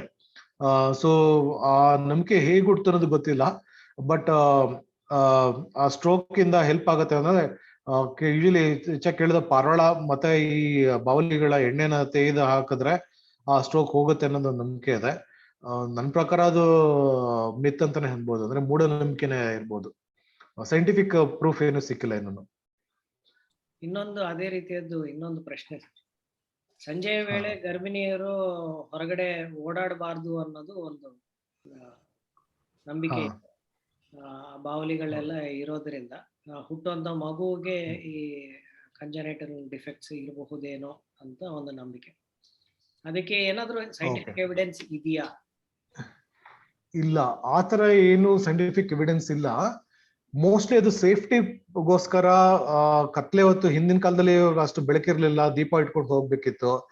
ಸೊ ಆತರ ಏನಾದ್ರು ಹೆಚ್ಚು ಕಮ್ಮಿ ಆದ್ರೆ, ಇಲ್ಲ ಬಿದ್ರೆ, ಇಲ್ಲ ಏನಾದ್ರು ಬೇರೆ ಏನಾದ್ರು ಹುಳ ಕಚ್ಚಿದ್ರೆ, ಆತರ ಏನಾದ್ರು ಭಯ ಹುಟ್ಸಕ್ಕೆ ಹೇಳಿರೋಂತ ಇದಿರ್ಬೋದು, ಕಾರಣ ಇರ್ಬೋದು ಅದು. ಬಟ್ ಆತರ ಎವಿಡೆನ್ಸ್ ಏನು ಇಲ್ಲ. ಪ್ರೆಗ್ನೆನ್ಸಿಗೆ ಸ್ಪೆಸಿಫಿಕ್ ಆಗಿ ಬ್ಯಾಟ್ಸ್ ಇಂದ ತೊಂದರೆ ಆಗುತ್ತೆ ಅನ್ನೋದಕ್ಕೆ ಯಾವುದೇ ತರ ಎವಿಡೆನ್ಸ್ ಇಲ್ಲ. ಪ್ರವೀಣ್, ನನ್ನದು 2 ಪ್ರಶ್ನೆ ಇದೆ. ಹಲೋ ಸರ್, ಹೇಳಿ ಸರ್. ಹೇಳಿ ಸರ್. ಮೊದಲನೇದಾಗಿ ಇವು ಕಾಂಗ್ರಿಗೇಟರಿ ಅಂದ್ರೆ ಗುಂಪಲ್ಲಿ ಹಿಂಡಲ್ಲಿ ವಾಸಿಸುವಂಥವು ಅಂತ ಅನ್ನೋದನ್ನ ನಾವು ಗಮನಿಸಿದ್ದೀವಿ. ಸಾಲಿಟರಿ ಅಂದ್ರೆ ಏಕಾಂಗಿಯಾಗಿ ಇರುವಂಥವು ಬಹಳ ಕಡಿಮೆ. ಸಾಮಾನ್ಯವಾಗಿ ಹೀಗೆ ಹಿಂಡಲ್ಲಿ ವಾಸಿಸುವಂತಹ ಜೀವಿಗಳಲ್ಲಿ ಒಂದು ಹೈರಾರ್ಕಿ ಎನ್ನುವ ಆರ್ಗನೈಸೇಷನ್ ಇರುತ್ತೆ, ಅಂದ್ರೆ ಸಾಮಾಜಿಕವಾದ ಒಂದು ಆರ್ಗನೈಸೇಷನ್ ಇರುತ್ತೆ. ಅಂದ್ರೆ ಒಬ್ಬ ಲೀಡರ್, ಒಬ್ಬ ಮುಖಂಡ, ಈ ರೀತಿ ಆ ರೀತಿಯದ್ದು ಏನಾದ್ರೂ ಇದೆಯಾ ಬಾವಲಿಯಲ್ಲಿ? ಇದು ಮೊದಲನೇ ಪ್ರಶ್ನೆ. 2ನೇ ಪ್ರಶ್ನೆ, ಬಾವಲಿಗಳ ಬಗ್ಗೆ ಯಾವಾಗ್ಲೂ ನೆಗೆಟಿವ್ ಬಂದಿದೆ. ಅದು ಯಾಕೆ ಬಂದಿದೆ ಅನ್ನೋದು ಯಾರಿಗೂ ಗೊತ್ತಿಲ್ಲ. ಆದ್ರೆ ಬಾವಲಿಗಳು ಹೆಚ್ಚಿನ ಮಟ್ಟಿಗೆ ಪ್ರೆಡೇಟರ್ಸ್ ಅಂತ ಹೇಳಿದ್ರಿ, ಅಂದ್ರೆ ಬೇಟೆ ಆಡುವ ಪ್ರಾಣಿಗಳು ಅಂತ ಹೇಳಿದ್ರಿ. ಬಾವಲಿಗಳನ್ನು ಬೇಟೆ ಆಡುವ ಪ್ರಾಣಿಗಳು ಇವೆಯಾ? ಸೊ ಇವೆರಡರ ಬಗ್ಗೆ ಓಕೆ. ಸೊ ಈಗ ಹೈರಾರ್ಕಿ ಹೇಳಿದ್ರಿ, ಇದರಲ್ಲಿ ಹೆಚ್ಚು ಜಾತಿ ಬಾವಲಿಗಳು ಗುಂಪಲ್ಲಿರುತ್ತೆ. ಕೆಲವು ಆ ಗುಂಪಿನ ಸೈಜು ಡಿಪೆಂಡ್ ಆಗುತ್ತೆ. ಅಂದ್ರೆ ಕೆಲವು 5,000, 10,000, 20,000 ಆತರ ಒಂದೊಂದೇ ಗುಂಪಲ್ಲಿರುತ್ತೆ. ಇನ್ನು ಕೆಲವು ಸಣ್ಣ ಗುಂಪು. For example short nose fruit bat ಅಂತ ಏನಕ್ಕಂದ್ರೆ ಹಣ್ಣು ತಿನ್ನೋ ಬಾವಲಿ ನಮ್ಮ ಈ ತಾಳೆ ಮರದಲ್ಲಿ, ತೆಂಗಿನ ಮರದಲ್ಲಿ ಇವು ಸಣ್ಣ ಗುಂಪಿರುತ್ತೆ. ಅಂದ್ರೆ 10ರಿಂದ 15 ಬಾವಲಿಗಳು ಮಾತ್ರ ಇರುತ್ತೆ. ಅದರಲ್ಲಿ 1 ಅಥವಾ 2 ಗಂಡು ಇರುತ್ತೆ, ಮಿಕ್ಕಿದೆಲ್ಲ ಹೆಣ್ಣು ಅಥವಾ ಮರಿಗಳಿರುತ್ತೆ. ಅದಕ್ಕೆ ನಾರ್ಮಲಿ ನಾವು ಇಂಗ್ಲಿಷ್ ಅಲ್ಲಿ ಹೇರಮ್ ಅಂತ ಕರಿತೀವಿ. ಅಂದ್ರೆ ಒಂದು ಗಂಡಿಗೆ ಹೆಚ್ಚು ಹೆಣ್ಣುಗಳು ಇರುತ್ತೆ, ಅಂದ್ರೆ 5-6 ಹೆಣ್ಣುಗಳು. ಅವುಗಳಲ್ಲಿ ಏನು ಗಂಡು ಬಾವಲಿ ಇರುತ್ತೆ ಅದು ಡಾಮಿನೆಂಟ್, ಅಂದ್ರೆ ಆಲ್ಫಾ ಮೇಲ್ ಅಥವಾ ಮುಖ್ಯಸ್ಥ, ಗುಂಪಿನ ಮುಖ್ಯಸ್ಥ ಅನ್ನೋ ಬರುತ್ತೆ. ಅದೇ ಈಗ 10,000 20,000 ಬಾವಲಿಗಳಿರುವಂತ ಗುಂಪಲ್ಲಿ ಆತರ ಯಾವುದು ಲೀಡರ್ ಅಥವಾ ಇದ್ರ ಆಲ್ಫಾ ಮೇಲ್ ಆತರ ಯಾವುದು ಇರಲ್ಲ. ಅಂದ್ರೆ ಎಲ್ಲ ಗುಂಪಲ್ಲೇ ಹೋಗ್ತವೆ, ಗುಂಪಲ್ಲೇ ಬರ್ತವೆ, ಆಮೇಲೆ ಬೇರೆ ಬೇರೆ ಕಡೆ ಸ್ಪ್ರೆಡ್ ಆಗಿ ಬರುತ್ತೆ. ಅದು ಹೆಚ್ಚಾಗಿ ಸೇಫ್ಟಿ ನಂಬರ್ಸ್ ಅಷ್ಟೇ, ಪ್ರೆಡಿಟರ್ಸ್ ಇಂದ ಅವಾಯ್ಡ್ ಆಗಕ್ಕೆ ಒಟ್ಟಿಗೆ ಕಾಂಗ್ರೇಟ್ ಮಾಡಿದಾಗ ಸೇಫ್ ಆಗಿರುತ್ತೆ ಅನ್ನೋದು ಮಾತ್ರ. ಈಗ ವಲಸೆ ಪಕ್ಷಿಗಳಲ್ಲೂ ಹಾಗೆ ಅಲ್ವಾ, ಎಲ್ಲಾ ವಲಸೆ ಪಕ್ಷಿಗಳಲ್ಲೂ ಲೀಡ್ ಅಂತಿರಲ್ಲ, ಗುಂಪಲ್ಲಿ ಇರುತ್ತೆ ಅಷ್ಟೇ. ಅದು ಅದೇ ತರ ಈ ಬಾವಲಿಗಳಲ್ಲೂ ಕೆಲವಿರುತ್ತೆ. ಎರಡನೇ ಪ್ರಶ್ನೆಗೆ ಬಂದ್ರೆ, ನೀವು ಕೇಳಿದ ಪ್ರೆಡಿಟರ್ಸ್ ಏನಿದೆ ಅಂದ್ರೆ ಬ್ಯಾಟ್ಸ್ಗೆ ನ್ಯಾಚುರಲ್ ಪ್ರೆಡಿಟರ್ಸ್ ಏನಂದ್ರೆ ಇದ್ರಲ್ಲೂ ಹಲವಾರು ಇದೆ. ಒಂದು ನಾವು ಹೆಚ್ಚಾಗಿ ಕಾಣೋದು ಈ ಹದ್ದಿನ ಜಾತಿ ಏನಿದೆ, ರ್ಯಾಪ್ಟರ್ಸ್ ಅಂತ ಕರಿತೀವಲ್ಲ, ಗಿಡಗ, ಹದ್ದು, ಈ ತರದ್ದು ಸದ್ಯ ಬಾವಲಿಗಳು ನೀಡುತ್ತೆ. ಗೂಬೆಗಳು ಕೂಡ ಬಾವಲಿ ನೀಡುತ್ತಿರುತ್ತೆ. ಕೆಲವು ಎಕ್ಸಾಂಪಲ್ ಅಂದ್ರೆ ನಾವು ವೈಟ್ ಥ್ರೋಟೆಡ್ ಕಿಂಗ್ ಫಿಶರ್ ಅಂತ ಒಂದು ಕಿಂಗ್ ಫಿಶರ್ ಬರ್ಡ್ ಇದೆ. ನಾವು ಅನ್ಕೊಳ್ಳೋದು ಅದು ಬರೀ ಮೀನ್ ತಿನ್ನುತ್ತೆ ಅಂತ, ಬಟ್ ಕಿಂಗ್ ಫಿಶರ್ ಕೂಡ ಬಾವಲಿಗಳು ತಿಂದಿರೋ ಎಷ್ಟೊಂದು ಉದಾಹರಣೆಗಳಿದೆ, ಫೋಟೋಗ್ರಾಫಿಕ್ ಎವಿಡೆನ್ಸ್ ಇದೆ. ಆಮೇಲೆ ನಾವು ಜನ ಕೇಳೋದಂದ್ರೆ, ಈಗ ಕಾಡು ಜನ ಹೇಳೋದು ಪಶ್ಚಿಮ ಘಟ್ಟದಲ್ಲಿ ಎಸ್ಪೆಷಲಿ ಬೆಳಗಾಮಲ್ಲಿ ನಾನು ಕೇಳಿದ್ರು, ನಮ್ ಟ್ರೈಬಲ್ಸ್ ಇದ್ರಲ್ಲ ಅವ್ರು ಹೇಳ್ತಾರೆ, ಸರ್ ಕಪ್ಪೆ ಬಾವಲಿನ ತಿನ್ನುತ್ತೆ ಅಂತ. ಆದ್ರೆ ಎವಿಡೆನ್ಸ್ ಸಿಕ್ಕಿಲ್ಲ ಇನ್ನೂನು, ಬಟ್ ಆತರ ನಂಬಿಕೆಗಳು ಇದೆ. ಕೆಲವು ನಾವು ನೋಡಿದೀವಿ ಗುಹೆಗಳಲ್ಲಿ ಒಂದೆರಡು ಪ್ರಾಮಿನೆಂಟ್ ಪ್ಲೇಸಸ್, ಒಂದ್ ಸ್ವಲ್ಪ ಎತ್ತರ ಜಾಗದಲ್ಲಿ ಬಾವಲಿಗಳು ಹಾರ್ಬರ್ ಅಂತ ಜಾಗದಲ್ಲಿ ಕಪ್ಪೆಗಳು ಕೂತಿರೋದು ನೋಡಿದೀನಿ, ಮತ್ತೆ ಫೋಟೋಗ್ರಫಿ ಮಾಡಿದ್ವಿ. ಹಾವುಗಳು ಕಾಮನ್, ಹಾವುಗಳು ಒನ್ ಆಫ್ ದ ನ್ಯಾಚುರಲ್ ಪ್ರೆಡಿಟರ್ಸ್. ಅಂದ್ರೆ ಹಲವಾರು ತರ ಜಾತಿ ಹಾವುಗಳಿದೆ, ಹೆಬ್ಬಾವು ಇರ್ಬೋದು, ಕಟ್ಟೆ ಹಾವು ಅಂತ ಕರಿತೀವಲ್ಲ ಅದಿರ್ಬೋದು, ಮತ್ತೆ ರಾಟ್ನ ಕೆರೆ ಹಾವು, ನಾಗರ ಹಾವು, ಇವೆಲ್ಲನೂ ಕೂಡ ಬಾವಲಿಗಳನ್ನ ಬೇಟೆ ಆಡ್ತವೆ. ಸೊ ಈ ತರ ಹಲವಾರು, ಮತ್ತೆ ಮಾನಿಟರ್ ಲಿಸರ್ಡ್ ನಾವು ಉಡಾ ಅಂತ ಏನ್ ಕರಿತೀವಿ, ಅದು ಕೂಡ ಬಾವಲಿಗಳನ್ನ ತಿನ್ನುತ್ತೆ. ಆಮೇಲೆ ನಾವು ಇದು ಮಂಗಟ್ಟೆ, ಹಾರ್ನ್ಬಿಲ್ಸ್ ಕೇಳಿದ್ವಲ್ಲ, ಹಾರ್ನ್ಬಿಲ್ಸ್ ಕೂಡ ಬಾವಲಿಗಳು ತಿನ್ನುತ್ತೆ. ಸೊ ಹಲವಾರು ಪ್ರೆಡಿಟರ್ಸ್ ಇದಾರೆ ಬಾವಲಿಗಳಿಗೆ. ಇನ್ನೊಂದು ಕ್ವಶನ್ ಕೇಳ್ತೀನಿ, ಇದು ಸ್ವಲ್ಪ ಬಹುಶಃ ಪರ್ಸನಲ್ ಅಂತ ಅನ್ಕೊಂಡ್ರು ಬೇಜಾರು ಮಾಡ್ಕೋಬೇಡಿ. ನೀವು ಉದ್ಯೋಗಕ್ಕೆ ನೀವು ಉಪಯೋಗಿಸಿರೋದು ವಕೀಲ ವೃತ್ತಿ, ಅದಕ್ಕೂ ಮತ್ತೆ ಈ ಬಾವಲಿಗೂ ಯಾವುದೇ ರೀತಿಯ ಸಂಬಂಧ ಇಲ್ಲ. ಈ ವಿಷಯದಲ್ಲಿ ನಿಮಗೆ ಆಸಕ್ತಿ ಹೇಗೆ ಮೂಡ್ತು? ಮತ್ತೆ ಇದು ಸುಲಭವಾದ ಕೆಲಸ ಅಲ್ಲ ಅನ್ನೋದು ನನಗೂ ಗೊತ್ತು. ಸೊ ಹಾಗಾಗಿ ಇಷ್ಟು ಕಷ್ಟವಾದ ಕೆಲಸವನ್ನ, ಇಷ್ಟು ಕಷ್ಟವಾದ ಒಂದು ಅಧ್ಯಯನವನ್ನ ಮಾಡುವಂತ ವಿಶೇಷವಾದಂತ ಆಸಕ್ತಿ ನಿಮಗೆ ಬರೋದಕ್ಕೆ ಕಾರಣ ಏನು? ಓಕೆ, ಸೊ ನನ್ಗೆ ಪರಿಸರದ ಬಗ್ಗೆ ಚಿಕ್ಕರಿಂದ ಕಾಳಜಿ ಇತ್ತು. ಎಲ್ಲಾ ಮಕ್ಕಳು ಮಾಡ್ದಂಗೆ ಎಲ್ಲಾ ಮಕ್ಳಿಗೂ ಯೂಶಲಿ ಚಿಕ್ಕರಲ್ಲಿ ಇರುತ್ತೆ, ಮೀನ್ ಹಿಡಿಯೋದು, ಅದು ಇದು, ಚಿಟ್ಟೆ ಹಿಡಿಯೋದೆಲ್ಲ ಅದು ಮಾಡ್ಕೊಂಡ್ ಬರ್ತಿದ್ದೆ. ಬಟ್ ಈ ಪರಿಸರದ ಬಗ್ಗೆ ಹವ್ಯಾಸ ಅಥವಾ ಪಕ್ಷಿ ವೀಕ್ಷಣೆ ಹವ್ಯಾಸ ಅಂತ ಇದೆ ಅಂತ ನಂಗೆ ಗೊತ್ತಾಗಿದ್ದು ನಾನು PUC ಮುಗಿಸಿದಾಗ ಒಂದು ಬರ್ಡ್ ವಾಚಿಂಗ್ ಪ್ರೋಗ್ರಾಮ್ ಹೋದಾಗ ಗೊತ್ತಾಯ್ತು, 95ರಲ್ಲಿ. ಅದಾದ್ಮೇಲೆ ನಾನು ಆಲ್ಮೋಸ್ಟ್ ಟೈಮ್ ಸಿಕ್ದಾಗ್ಲೆಲ್ಲ ಪಕ್ಷಿ ವೀಕ್ಷಣೆ ಮಾಡೋದಾಗ್ಲಿ, ಇಲ್ಲ ಚಿಟ್ಟೆಗಳು ವೀಕ್ಷಣೆ ಮಾಡೋದಾಗ್ಲಿ, ಅದ್ರ ಬಗ್ಗೆ ಅಧ್ಯಯನ ಮಾಡೋದು, ಈ ತರ ಮಾಡ್ಕೊಂಡ್ ಬರ್ತಾ ಇದ್ದೆ. ಮತ್ತೆ ಫೋಟೋಗ್ರಫಿ ಅಂದ್ರೆ ನಾವು ಮುಂಚೆ ಅಧ್ಯಯನ ಮಾಡ್ತಿದ್ದಾಗ ಫೋಟೋಗ್ರಫಿ ಒಂದು ಬೈ ಪ್ರಾಡಕ್ಟ್ ಅದು. ಅಂದ್ರೆ ಈಗ ಬೇರೆಯವ್ರಿಗೆ ತಿಳಿಸ್ಬೇಕು ಅಂತಂದ್ರೆ ನಾವು ಬರೀ ಬಾಯಲ್ಲಿ ಹೇಳೋದ್ರ ಆಗಲ್ಲ, ಅದಕ್ಕೊಂದು ಫೋಟೋಗ್ರಫಿ ಪ್ರೂಫ್ ಬೇಕು ಅಂತ ಫೋಟೋಗ್ರಫಿ ಸ್ಟಾರ್ಟ್ ಮಾಡ್ಕೊಂಡೆ. ಆಮೇಲೆ ಫಿಲ್ಮಿಂಗ್ ಸ್ಟಾರ್ಟ್ ಮಾಡ್ಕೊಂಡೆ. ಸೊ ಇದೆಲ್ಲ ಮಾಡ್ತಾ ಆಲ್ಮೋಸ್ಟ್ ಒಂದು 15 ವರ್ಷದಿಂದ ತುಂಬಾ ಆಕ್ಟಿವ್ ಆಗಿ ವೈಲ್ಡ್ ಲೈಫ್ ಸರ್ಕಲ್ ಅಲ್ಲಿ ಇದೆ. ಅಂದ್ರೆ ಕಾಡುಗಳಿಗೆ ಹೋಗೋದು, ನಮ್ಮ ನ್ಯಾಷನಲ್ ಪಾರ್ಕಿಗೆ ಹೋಗೋದು, ಮತ್ತೆ ಬೇರೆ ಬೇರೆ ರಿಸರ್ಚರ್ಸ್ ಜೊತೆ ಇಂಟ್ರಾಕ್ಟ್ ಮಾಡೋದೆಲ್ಲ ಮಾಡ್ಕೊಂಡ್ ಬರ್ತೇನೆ. ಬಟ್ ನನಗೆ 2011ರಲ್ಲಿ ನಾನು ಸ್ವಲ್ಪ ಹಳೆ ಅನಲಾಗ್ ಎರಾ ಇಂದ ಬಂದಿರೋದು. ಅಂದ್ರೆ ಅವಾಗೆಲ್ಲ ಫಿಲ್ಮ್ ಕ್ಯಾಮ್ರಾಸ್ ಇತ್ತು, ಸ್ಲೈಡ್ಸ್, ಫಿಲ್ಮ್ಸ್. ಇವಾಗೆಲ್ಲ ಡಿಜಿಟಲ್ ಕ್ಯಾಮ್ರಾಸ್ ಬಂದಿದೆ, ಎಲ್ಲ ಫೋನ್ ಅಲ್ಲಿ ಡಿಜಿಟಲ್ ಕ್ಯಾಮ್ರಾ ಮಾಡ್ತೀವಿ. ಸೊ 2011ರಲ್ಲಿ ನಾನು ನನ್ನ ಹಳೆ ಸ್ಲೈಡ್ಸ್ ಎಲ್ಲ ಸ್ಕ್ಯಾನ್ ಮಾಡಿ ಡಿಜಿಟೈಸ್ ಮಾಡಕ್ ಕನ್ವರ್ಟ್ ಮಾಡ್ಬೇಕಾದ್ರೆ ಒಂದೆರಡು ಬಾವಲಿಗಳು ಫೋಟೋ ಕೈಗೆ ಸಿಕ್ತು. ಅವಾಗ ನನ್ನ ತಲೆಯಲ್ಲಿ ಹುಟ್ಟಿದ ಪ್ರಶ್ನೆ ಅಂತಂದ್ರೆ, ನಾನು ಇಷ್ಟು ವರ್ಷದಿಂದ ಈ ವನ್ಯಜೀವಿ ಅಧ್ಯಯನದಲ್ಲಿ ಇದ್ದೀನಿ, ಮತ್ತೆ ಇಷ್ಟು ಜನ ನನಗೆ ಸೈಂಟಿಸ್ಟ್ಗಳು, ರಿಸರ್ಚರ್ಸ್ ಪರಿಚಯ, ನ್ಯಾಚುರಲಿಸ್ಟ್ಗಳು ಪರಿಚಯ, ಯಾರು ಬಾವಲಿಗಳ ಬಗ್ಗೆ ಅಷ್ಟು ಮಾತಾಡಿದ್ದೇ ಕೇಳಿಲ್ಲ. ಇಂತೆಂತ ದೊಡ್ಡ ದೊಡ್ಡ ಸೈಂಟಿಸ್ಟ್ಗಳು ಕೇಳಿದ್ವಿ, ಯಾರ ಬಗ್ಗೆ ಅದ್ರ ಬಗ್ಗೆ ಮಾಹಿತಿ ಇಲ್ಲ. ಇನ್ಫ್ಯಾಕ್ಟ್ ನಾವು ಫಸ್ಟ್ ಫೋಟೋಗ್ರಾಫ್ ಮಾಡಿದ್ರು 97ರಲ್ಲಿ ನಾನು ನನ್ನ ಸ್ನೇಹಿತ ಎಲ್ಲ ಫೋಟೋಗ್ರಾಫ್ ಮಾಡಿದಾಗ ಅದ್ ಯಾವ ಜಾತಿ ಅಂತ ನಮ್ಗೆ ಕಂಡುಹಿಡಿಯಕ್ ಆಗಿರ್ಲಿಲ್ಲ. 2-3 ಜಾತಿ ಬಾಲಿವುಡ್ ಫೋಟೋಗ್ರಾಫ್ ಮಾಡಿದ್ವಿ, ಬಟ್ ಅದ್ರ ಬಗ್ಗೆ ನಮ್ಗೆ ಜಾಸ್ತಿ ಮಾಹಿತಿ ಸಿಕ್ಕಿರಲಿಲ್ಲ. ಯಾಕೆಂದ್ರೆ ಯಾವುದೇ ತರದ ಪುಸ್ತಕ ಮತ್ತೆ ಯಾವುದೇ ತರ ಮಾಹಿತಿ ಅವಾಗ ಲಭ್ಯ ಇರಲಿಲ್ಲ. ನಮ್ಗೆ ಇಂಟರ್ನೆಟ್ ಬಂದ ಮೇಲೆ ಸ್ವಲ್ಪ ಮಾಹಿತಿ ಶುರು ಆಯ್ತು. ಆದ್ರೆ ಆ ಒಂಥರ ಅವಾಗ ಕುತೂಹಲ ಬೆಳಿಲಿಲ್ಲ ಅದ್ರ ಬಗ್ಗೆ ಮಾಹಿತಿ ಸಿಗದೆ ಇದ್ದಾಗ. ಹಂಗೆ ಇದೆ. ಬಟ್ ನಾನು ಯಾವಾಗ 2011ರಲ್ಲಿ ಆ ಸ್ಲೈಡ್ ಸ್ಕ್ಯಾನ್ ಮಾಡಿದಾಗ ನನ್ಗೊಂದು ಪ್ರಶ್ನೆ ಹುಡ್ತು. ನಾನು 15 ವರ್ಷದಿಂದ ಇಷ್ಟು ಸೀರಿಯಸ್ ಆಗಿ ಇನ್ವಾಲ್ವ್ ಆಗಿದ್ದೀನಿ, ಅಧ್ಯಯನ ಮಾಡ್ಕೊಂಡ್ ಬರ್ತಿದ್ದೀನಿ, ಒಂದು ಯಾವ ಜಾತಿ ಬಾವಲಿ ತಿನ್ನೋದು ಕಂಡುಹಿಡಿಯಕ್ಕಾಗ್ಲಿಲ್ಲ ಅಂದ್ರೆ ನಾಚಿಕೆಗೇಡು ಅನ್ನೋದು ನನ್ನ ತಲೆಯಲ್ಲಿ ಉಳ್ಕೋತು. ಆ ಪ್ರಶ್ನೆಗೆ ಉತ್ತರ ಹುಡ್ಕೊಂಡು ಹೋಗಿ ಒಂದು ಪ್ರಶ್ನೆಗೆ ಇನ್ನೊಂದು 10 ಪ್ರಶ್ನೆಗಳು, ಆ ಉತ್ತರಕ್ಕೆ ಇನ್ನೊಂದು 10 ಪ್ರಶ್ನೆ ಹುಡುಕಿ ಹಂಗೆ ಹುಚ್ಚು ಹೆಚ್ಚಾಯ್ತು. ಸೊ ಹಂಗಾಗಿ ಬಾವಲಿಗಳ ಮೇಲೆ ಇದ್ರ ಬಗ್ಗೆ ಅಧ್ಯಯನ ಆಗಿಲ್ಲ, ಮಾಹಿತಿ ಇಲ್ಲ, ಯಾರು ಅದ್ರ ಬಗ್ಗೆ ಗಮನ ಕೊಟ್ಟಿಲ್ಲ ಅಂತ ಒಂದು ಗೊತ್ತಾಯ್ತು. ಅವಾಗ ಅನ್ಸಿದ್ದು ಏನಕ್ಕೆ ಯಾರು ಅಧ್ಯಯನ ಮಾಡ್ತಿಲ್ಲ, ಯಾರು ಗಮನ ಕೊಡ್ತಿಲ್ಲ ಅಂದಾಗ ಕೆಲವು ಉತ್ತರಗಳು ಸಿಕ್ತು. ಒಂದು ಏನಂದ್ರೆ ಇವು ನಿಶಾಚರಿ, ಅಧ್ಯಯನ ಮಾಡಕ್ಕೆ ಕಷ್ಟ, ಎಲ್ಲ ಹಗಲೊತ್ತಲ್ಲಿ ಮಾಡ್ದಾಗೆ ರಾತ್ರಿ ಹೊತ್ತು ಮಾಡಕ್ಕಾಗಲ್ಲ. ಮತ್ತೆ ಬೆಳಕಿನಲ್ಲಿ ಇಲ್ದಿರೋದ್ರಿಂದ ಟಾರ್ಚ್ ಲೈಟ್ ಅಥವಾ ಬೇರೆ ಟೆಕ್ನಾಲಜಿ ಉಪಯೋಗಿಸ್ಬೇಕು. ಮತ್ತೆ ಹೆಚ್ಚಾಗಿ ಗುಹೆಗಳಲ್ಲಿ ಈ ತರ ನಾನ್ ಆಕ್ಸೆಸಿಬಲ್ ಲೊಕೇಶನ್ಸ್ ಅಂತ ಕಡೆನೇ ಇರುತ್ತೆ, ಅಲ್ಲಿ ಹೋಗೋದು ಅಷ್ಟು ಸುಲಭ ಅಲ್ಲ. ಅದೊಂದು ಪ್ರಶ್ನೆ. ಮತ್ತೆ ಇದಕ್ಕೆ ರಿಸರ್ಚ್ ಮಾಡಕ್ಕಾಗ್ಲಿ ಇಲ್ಲ ಇನ್ನೇನು ಕನ್ಸರ್ವೇಷನ್ ಇನಿಷಿಯೇಟಿವ್ ಮಾಡ್ಬೇಕು ಅಂದ್ರೆ ಅದ್ರ ಬಗ್ಗೆ ಯಾರು ಒಳ್ಳೆ ಅಭಿಪ್ರಾಯ ಇಲ್ಲ. ನಾಳೆ ಏನಾದ್ರು ಫಂಡ್ಸ್ ರೈಸ್ ಮಾಡ್ಬೇಕು ಇಲ್ಲ ಅದ್ರ ಬಗ್ಗೆ ಹೇಳ್ಬೇಕಾದ್ರು ಯಾರು ಕಿವಿ ಕೊಡಲ್ಲ, ಕೇಳಿಸ್ಕೊಳ್ಳೋಕೆ ಆಸಕ್ತಿ ಇರಲ್ಲ. ಆತರ ಆಗಿ ಇದು ತುಂಬಾ ನೆಗ್ಲೆಕ್ಟ್ ಆಗಿದೆ, ಅಂದ್ರೆ ಕಡೆಗಣಿಸಿದ್ದಾರೆ ಅನ್ನೋದು ಒಂದು ಗೊತ್ತಾಯ್ತು. ಆವಾಗ ಇಷ್ಟೆಲ್ಲ ಮಾಡಿದಾಗ ನಂಗೆ ಇನ್ನೊಂದೇನು ಹೊಳಿತು ಅಂದ್ರೆ, ನಮ್ ದೇಶದಲ್ಲಿ ಸುಮಾರು 420-430 ಜಾತಿದ ಸಸ್ತನಿಗಳಿದೆ. ಅದ್ರಲ್ಲಿ 130 ಜಾತಿ ಬಾವಲಿಗಳೇ. ನಾನು ಶುರು ಮಾಡಿದಾಗ 110 ಅಂತ ಅಷ್ಟೇ ಇದ್ದಿದ್ದು ರಿಸರ್ಚ್ ಅಲ್ಲಿ.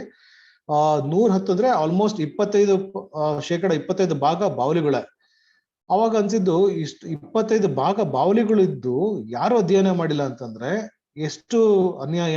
ಈ ಜಾತಿ ಸಸ್ತನಿಗಳನ್ನ ಕಂಪ್ಲೀಟ್ ಆಗಿ ಕಡೆಗಣಿಸಿದ್ದಾರೆ, ಯಾರು ಮಾಡ್ಬೇಕಲ್ಲ ಅಂತ ಒಂದು ತಲೆಗೆ ಬಂತು. ಅವಾಗ ಇನ್ಯಾರೋ ಮಾಡ್ಲಿ ಅಂತ ಅಪೇಕ್ಷೆ ಪಡೋದ್ರ ಬದಲು ನಾನೇ ಯಾಕೆ ಮಾಡಬಾರ್ದು ಅಂತ ಅವಾಗ ಇದನ್ನ ಇಲ್ಲ ಅದನ್ನ ಬೇರೆ ಎಲ್ಲಾ ಆಸಕ್ತಿ ಬಿಟ್ಟು ಇದಕ್ಕೆ ಗಮನ ಕೊಡ್ಬೇಕು. ಅದ್ರ ನನಗೆ ಎಲ್ಲಾನು ಕುತೂಹಲ, ಈಗ್ಲೂ ಅಷ್ಟೇ ಒಂದು ಚಿಟ್ಟೆ ನೋಡ್ರು ಒಂದು ಕುತೂಹಲ ಆಗತ್ತೆ, ಒಂದು ಕಪ್ಪೆ ನೋಡ್ರು ಕುತೂಹಲ ಆಗತ್ತೆ. ಆದ್ರೆ ಅದನ್ನೆಲ್ಲ ಸ್ವಲ್ಪ ತಡೆಗಟ್ಟಿ ಬಾವಲಿಗಳ ಮೇಲೆ ಜಾಸ್ತಿ ಒಂಥರ ಟೈಮ್ ಸ್ಪೆಂಡ್ ಮಾಡ್ತಾ ಇದ್ದಾರೆ, ಫೋಕಸ್ ಮಾಡ್ತಾ ಇದ್ದಾರೆ. ಒಂದು ಕಾಮೆಂಟ್ ಬಂದಿದೆ ಸರ್, ಎಲ್ಲರೂ ರಾಜೇಶ್ ಅವ್ರ ತರ ವಕೀಲ್ ಆಗ್ಬೋದು, ಎಲ್ಲರೂ ರಾಜೇಶ್ ಅವ್ರ ತರ ಬ್ಯಾಟ್ಮ್ಯಾನ್ ಆಗೋದು ಸ್ವಲ್ಪ ಕಷ್ಟ ಇದೆ. Thank you sir. ಸತೀಶ್ ಅವರು ಇನ್ನೊಂದು ಪ್ರಶ್ನೆ ಕೇಳಿದ್ದಾರೆ. ಏನಂತಂದ್ರೆ, ಅಮೆರಿಕನ್ ಹಾರ್ಟ್ ಅಸೋಸಿಯೇಷನ್ ಹಿಂದೊಮ್ಮೆ ವ್ಯಾಂಪೈರ್ ಬ್ಯಾಟ್ಸ್ ನ ಜೊಲ್ಲಿನಲ್ಲಿ ಒಂದು ಪ್ರೋಟೀನ್ ಇದೆ, ಅದು ಸ್ಟ್ರೋಕ್ ಅನ್ನ ತಡೆಯುತ್ತೆ ಅನ್ನುವ ಒಂದು ಸಂಶೋಧನೆ ಮಾಡಿತ್ತು. ಅದು ಮುಂದಕ್ಕೆ ಏನಾಯ್ತು ಅಂತನೋ ವಿವರಗಳೇನಾದ್ರು ಇದೆಯಾ ಅಂತ. ಮತ್ತೆ ಇಲ್ಲಿ ಇನ್ನೊಂದು ವಿಷಯ ನಾನು ಹೇಳೋದಕ್ಕೆ ಇದ್ರ ಬಗ್ಗೆ ನನಗೆ ಮಾಹಿತಿ ಇಲ್ಲ ಸ್ಟ್ರೋಕ್ ಬಗ್ಗೆ. ಬಟ್ ಬ್ಯಾಟ್ಸ್ ಅಂದ್ರೆ ಈಗ ವ್ಯಾಂಪೈರ್ ಬ್ಯಾಟ್ಸ್ ಅಲ್ಲಿ ಆಂಟಿ ಕೋಗ್ಲೆಂಟ್ ಅಂತಂದ್ರೆ ಹೆಪ್ಪುಗಡ್ದಿರಕ್ಕೆ ನಮ್ಮ ಜಿಗಣೆಗಳಲ್ಲಿ ಏನಿರುತ್ತೆ ಅದೇ ತರ ಶಕ್ತಿ ಇರುತ್ತೆ ಹೆಪ್ಪುಗಡ್ದಿರಕ್ಕೆ. ಅದನ್ನ ಉಪಯೋಗಿಸ್ಕೋತಾರೆ ಎಷ್ಟೊಂದು ಮೆಡಿಸಿನ್ ಇದ್ರಲ್ಲಿ ಅಂತ ರಿಸರ್ಚ್ ಹೇಳುತ್ತೆ. ಬಟ್ ಸ್ಟ್ರೋಕ್ ಬಗ್ಗೆ ನನ್ಗೆ ಮಾಹಿತಿ ಇಲ್ಲ, ನಾನು ತಿಳ್ಕೊಂಡು ನಿಮ್ಗೆ ತಿಳಿಸ್ತೀನಿ. ರಾಜೇಶ್ ರವರೇ ನಮಸ್ಕಾರ. ನಮಸ್ಕಾರ ಸರ್, ಹೇಳಿ ಸರ್. ನಾನು ಪ್ರೊಫೆಸರ್ ರಂಗಸ್ವಾಮಿ ಅಂತ, ನಾನು registrar evaluation Visvesvaraya technological university Belagavi. ನಾನು basically I am also a biologist. ನಾನು ಐ ವರ್ಕ್ಡ್ ಆನ್ honeybees. ನಾನು I am sorry because of my preoccupied meeting I joined little late. ತೊಂದ್ರೆ ಇಲ್ಲ ಸರ್, ಹೇಳಿ. ವೆರಿ ಲಾಸ್ಟ್ ಅಲ್ಲಿ ಹೇಳ್ತಾ ಇದ್ದ ಇನ್ಫಾರ್ಮೇಶನ್ ಕೊಡಿ ನನಗೆ ತುಂಬಾ ಸಂತೋಷ ಆಯ್ತು. ಮೊದಲನೇ ಮೈ ರಿಕ್ವೆಸ್ಟ್, ನಿಮ್ದು ಏನಾದ್ರು ನೆಕ್ಸ್ಟ್ ಟಾಕ್ ಇದ್ರೆ let me no well in advance, I can join early. ಖಂಡಿತ ಸರ್. ನಂಬರ್ 2, ಖಂಡಿತ ಬ್ಯಾಟ್ ಬಗ್ಗೆ ಏನು ಅಂತಂದ್ರೆ, ವಿ ಸ್ಟಡಿ ಒನ್ ಪಾರ್ಟ್, ಒಂದು ಕಾರ್ಡ್ ಕಾಪ್ರೋಪೆಲ್ನಾಲಜಿ ಅಂತ ನಮ್ಮ ಬಯಾಲಜಿನಲ್ಲಿ ಪೋಲನ್ ಗ್ರೈನ್ಸ್ ಬಗ್ಗೆ ಸ್ಟಡಿ ಮಾಡ್ಬೇಕಾದ್ರೆ ಈ ಕಾಪ್ರೋಪೆಲ್ನಾಲಜಿ ಅಂತ ಒಂದು ಸ್ಟಡಿ ಮಾಡುತ್ತೆ. ಈ ಬ್ಯಾಟ್ಸ್ ಫೀಕಲ್ ಮ್ಯಾಟರ್ ತೆಗೆಸಿಸ್ ಮಾಡಿ what ever the fruits this bat eats ಅಂತ. ಸೊ ಅದ್ರದ್ದು ಹೆಲ್ಪ್ ಏನಾಗ್ತಿತ್ತು ಅಂತಂದ್ರೆ ನಮಗೆ ಅದ್ರದ್ದೊಂದು ತುಂಬಾ ಸ್ಟಡಿನೂ ಕೂಡ ನಡೆದಿದೆ. ಕಾಪ್ರೋಪೆಲ್ನಾಲಜಿ ಮೇಲೆ ಬ್ಯಾಟ್ ಫೀಡಿಂಗ್ ಹ್ಯಾಬಿಟ್ ಆಗಿದೆ, ಯಾವ ಪ್ಲಾಂಟ್ಸ್ ಯಾವ ಫ್ರೂಟ್ಸ್ ಯಾವ ಫ್ಲವರ್ಸ್ ನ ತಿನ್ನುತ್ತೆ ಅಂತ. ಸೊ ಅದನ್ನ ಒಂದು ರೀಕನ್ಸ್ಟ್ರಕ್ಷನ್ ಮಾಡಿದರೆ ಎಲ್ಲಿ ಆ ತರ ಒಂದು ಅವೈಲಬಲ್ ಫುಡ್ ಸೋರ್ಸ್ ಇರುತ್ತೋ ಅಲ್ಲಿ ಬ್ಯಾಟ್ ಪಾಪ್ಯುಲೇಷನ್ ನ ಜಾಸ್ತಿ ನಾವು ಕಾಣಬಹುದು ಅಂತ. ನಂಬರ್ 1. ಇನ್ಫ್ಯಾಕ್ಟ್ ನಾನು ನಮ್ಮ ಹಳ್ಳಿ ಪಕ್ಕದಲ್ಲೇ ಒಂದು ಗುಹೆ ಇದೆ, ನಾನು ಅಲ್ಲಿ ಹೋದ್ರೆ ಒಂದು ಲಕ್ಷಾಂತರ ಬ್ಯಾಟ್ಗಳು, ನಮ್ಮಲ್ಲಿ ಅದನ್ನ ಕಪ್ಟಾ ಅಂತಾರೆ, ಕಿವಿ ಹೊಡೆದ್ರೆ ಕಿವಿ ಕೇಳಿಸಲ್ಲ ಕಿವಿ ಕೇಳಿಸಲ್ಲ ಅಂತ, ಕಾಪ್ರೋಪೆಲ್ನಾಲಜಿ ಅಂತ. ನನಗೆ ಹಂಗಾಗಿ ನಾನು I collected few samples of ಈ ಬ್ಯಾಟ್ಸ್ ಫೀಕಲ್ ನ ಕಲೆಕ್ಟ್ ಮಾಡಿ ಅನಾಲಿಸಿಸ್ ಮಾಡಿ, ಆಮೇಲೆ ಕೆಲವನ್ನ ಫ್ರೂಟ್ಸ್ ಗೊತ್ತಾಗ್ತಿದ್ದಿಲ್ಲ, ಅಲ್ಲೆಲ್ಲ ಸೀಡ್ ಇದ್ರದ ಎಲ್ಲ ಇತ್ತು, but I could able to identify some of the flower plants. ನಾನು ಅದನ್ನು ಕೂಡ ಒಂದು ಸ್ಟಾಪ್ ಮಾಡಿದೆ. ಸೊ ಐ ವಾಂಟೆಡ್ ಟು ನನಗೆ ಲೇಟರ್ ನಾನು ಯಾರ ಜೊತೆ ನಾನು ಕೆಲಸ ಮಾಡಕ್ ಆಗಿರೋದ್ರಿಂದ ನಾನು ಪೋಲನ್ ಗ್ರೀನ್ ಅಂದ್ರೆ ಯಾವ್ಯಾವ ಫ್ಲವರ್ ನ ತಿನ್ನುತ್ತೆ ಅನ್ನೋದ್ರ ಬಗ್ಗೆ ಕೆಲವು ಮಾತ್ರ ಕಲೆಕ್ಟ್ ಮಾಡ್ಲಿಕ್ಕೆ ಆಯ್ತು. ಸೊ ಅವಕಾಶ ಸಿಕ್ಕರೆ ಅದನ್ನ ಮುಂದುವರಿಸಬಹುದು ಅಂತ just I thought I can share. I missed your 75% of the talk. ನಾನು ಹಾಗಾಗಿ sorry I join late. Thank you so much. Very interesting topic. ನಾನು ಆಕ್ಚುಲಿ ನಾವು ಗೋನು ಅನಾಲಿಸಿಸ್ ಮಾಡಿದಾಗ ಯಾವ ಇನ್ಸೆಕ್ಟ್ಸ್ ತಿಂದಿದೆ ಅಂತ ಕಂಡುಹಿಡಿತೀವಿ, ಬಟ್ ಪೋಲನ್ ಗ್ರೈನ್ಸ್ ಮತ್ತೆ ಯಾವ ಫ್ಲವರ್ಸ್ ಮೇಲೆ ಫೀಡ್ ಮಾಡೋದು ಅಂದ್ರೆ ಇದು ಆಕ್ಚುಲಿ ನಾನು ಯಾವ್ದೋ ಪೇಪರ್ ನಂಗೆ ಸಿಕ್ಕಿರ್ಲಿಲ್ಲ. So this is very interesting. ನಾನು ನಿಮ್ಗೆ ಕರೆಕ್ಟ್ ಮಾಡ್ತೀನಿ ಸರ್ ಆಮೇಲೆ. ನನಗೆ ಸ್ವಲ್ಪ ಡೇಟಾ ಬೇಕಾಗುತ್ತೆ. Share sir. ನಾನು you can send me your email so that I can collect. Sure sir. ನಾನು ಶರ್ಮಾ ಅವರ ಹತ್ರ ಇಸ್ಕೊತೀನಿ. Yes sir, sir. ನಾನು ಕೊಳ್ಳೇಗಾಲ ಶರ್ಮಾ. ನಮಸ್ಕಾರ. ಇನ್ನೊಂದು ಪ್ರಶ್ನೆ ನೋಡೋದಲ್ಲಿ ಬಾವಲಿಗಳು ಉಲ್ಟಾ ಏನಕ್ಕೆ ನೇತಾಡುತ್ತೆ ಅಂತ. ಸೊ ಅದು ಏನಕ್ಕೆ ಅಂದ್ರೆ ಇಟ್ಸ್ ಅಗೇನ್ ಇಂಟ್ರೆಸ್ಟಿಂಗ್. ಅಂದ್ರೆ ಈ ನಮ್ಮ ಎಕಾಲಜಿಲಿ ಹಿಂಗೆ ನಮ್ಮ ಎವಲ್ಯೂಷನ್ ಹೇಗಾಗತ್ತಲ್ಲ ಪ್ರಾಣಿಗಳಲ್ಲಿ, ಅದರಲ್ಲಿ ಬ್ಯಾಟ್ಸ್ ಹೈಂಡ್ ಲಿಂಬ್ಸ್ ಅಂದ್ರೆ ಕಾಲ್ಗಳು ತೂಕ ತಡೆಯಕ್ಕೆ ಅದಕ್ಕೆ ಶಕ್ತಿ ಡೆವಲಪ್ ಆಗ್ಲಿಲ್ಲ. ಹಂಗಾಗಿ ಬ್ಯಾಟ್ಸ್ ನೇತಾಡ ಲೈಫ್ ಸ್ಟೈಲ್ಗೆ ಅಡಾಪ್ಟ್ ಆಯ್ತು ಅಂತ ಹಳೆ ರಿಸರ್ಚರ್ಸ್ ಹೇಳ್ತಾರೆ. ಸೊ ಇನ್ನೊಂದು ಕಾರಣ ಏನಂತಂದ್ರೆ, ಈ ಪಕ್ಷಿಗಳಲ್ಲಿ ಹಾರ್ಬೇಕಾದ್ರೆ ವಿಂಗ್ಸ್ ಅಲ್ಲಿ ನಾವೇನ್ ಥ್ರಸ್ಟ್ ಅಂತ ಹೇಳ್ತೀವಿ, ಅಂದ್ರೆ ಆ ಫೋರ್ಸ್ ಏನಿದೆ ಆ ಫೋರ್ಸು ಈ ರೆಕ್ಕೆ ಚರ್ಮಗಳಿಂದ ಮಾಡೋ ರೆಕ್ಕೆ ಅಲ್ಲ, ಹಂಗಾಗಿ ಆ ಥ್ರಸ್ಟ್ ಡೆವಲಪ್ ಮಾಡಕ್ ಆಗಲ್ಲ. ಹಂಗಾಗಿ ಅವಕ್ಕೆ ಒಂದು ಎತ್ತರ ಜಾಗ ಬೇಕು. ನಮ್ ಗ್ಲೈಡರ್ಸ್ ಹೇಗೆ ಡ್ರಾಪ್ ಮಾಡಿ ಆಮೇಲೆ ಗ್ಲೈಡ್ ಮಾಡತ್ತೆ, ಆ ತರ ಬ್ಯಾಟ್ಸಿಗೆ ಒಂದು ಎಲಿವೇಟೆಡ್ ಪ್ಲೇಸ್ ಬೇಕಾಗುತ್ತೆ ಡ್ರಾಪ್ ಆಗಿ ಹಾರಕ್ಕೆ. ಯಾಕೆಂದ್ರೆ ಅದು ಕುಂತಿರೋ ಜಾಗದಲ್ಲೇ ಇಲ್ಲ, ನೆಲದಿಂದ ಮೇಲಕ್ಕೆ ಹಾರಕ್ಕೆ ತುಂಬಾ ಕಷ್ಟ ಆಗುತ್ತೆ ಅವಕ್ಕೆ. ಸೊ ಹಂಗಾಗಿ ಅವು ನೇತಾಡ ಲೈಫ್ ಸ್ಟೈಲ್ಗೆ ಅಡಾಪ್ಟ್ ಆಗಿದೆ ಅಂತ ಹೇಳ್ತೀವಿ. Yes sir.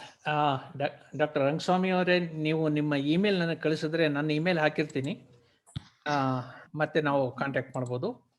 ನಂದು ಭಾಳ ಸಿಂಪಲ್, ಕೊಳ್ಳೇಗಾಲ@gmail.com ಅಂತ.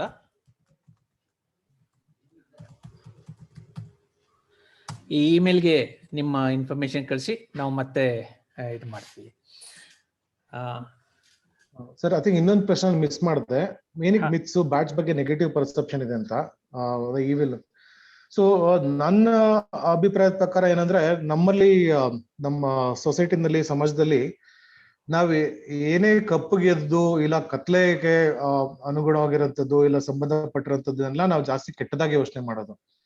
ಕಾಗೆ ಇರ್ಬೋದು, ಗೂಬೆ ಇರ್ಬೋದು, ಇಲ್ಲ ನಮ್ಮ ರಾತ್ರಿ ಓಡತ್ತಲ್ಲ ನಾವೇನ್ ಹೇಳ್ತೀವಿ ಸ್ಲೆಂಡರ್ ಲೋರಿಸ್, ಕಾಡು ಪಾಪ, ಇವುಗಳಿಗೆಲ್ಲ ಅತಿ ಹೆಚ್ಚಾಗಿ ನಾವು ಕೆಟ್ಟದ್ದಕ್ಕೆ ಇದ್ ಮಾಡ್ಕೊಂಡ್ರೆ ನಮ್ಮ ಸಂಸ್ಕೃತಿಯಲ್ಲಿ ಬಂದ್ಬಿಟ್ಟಿದೆ ಅದು. ಹಂಗಾಗಿ ತಲೆಮಾರುಗಳಿಂದ ಅದಕ್ಕೆ ಬೇರೆ ಯಾವುದೇ ಸೈಂಟಿಫಿಕ್ ರೀಸನ್ ಇಲ್ಲ, ಮೂಢನಂಬಿಕೆ ಅಂತಾನೆ ಹೇಳ್ಬೋದು ಹೊರತು ಬೇರೆ ಏನು ನನಗೆ ಅದಕ್ಕೆ ಉದಾಹರಣೆ ಅಥವಾ ರೀಸನಿಂಗ್ ಸಿಗ್ತಾ ಇಲ್ಲ.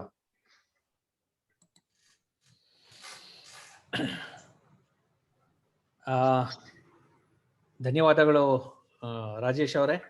ಬಹುಶಃ ನೀವು ಕೂಡ ಇಷ್ಟೊಂದು ಪ್ರಶ್ನೆಗಳನ್ನ ನಿರೀಕ್ಷಿಸಿರ್ಲಿಕ್ಕಿಲ್ಲ ಅಂತ ಅನ್ಕೊಳ್ತೇನೆ. ಸಾಕಷ್ಟು ಪ್ರಶ್ನೆಗಳು ಬಂದು ಇನ್ನೂ ಬರುವ ಅವಕಾಶ ಇದೆ.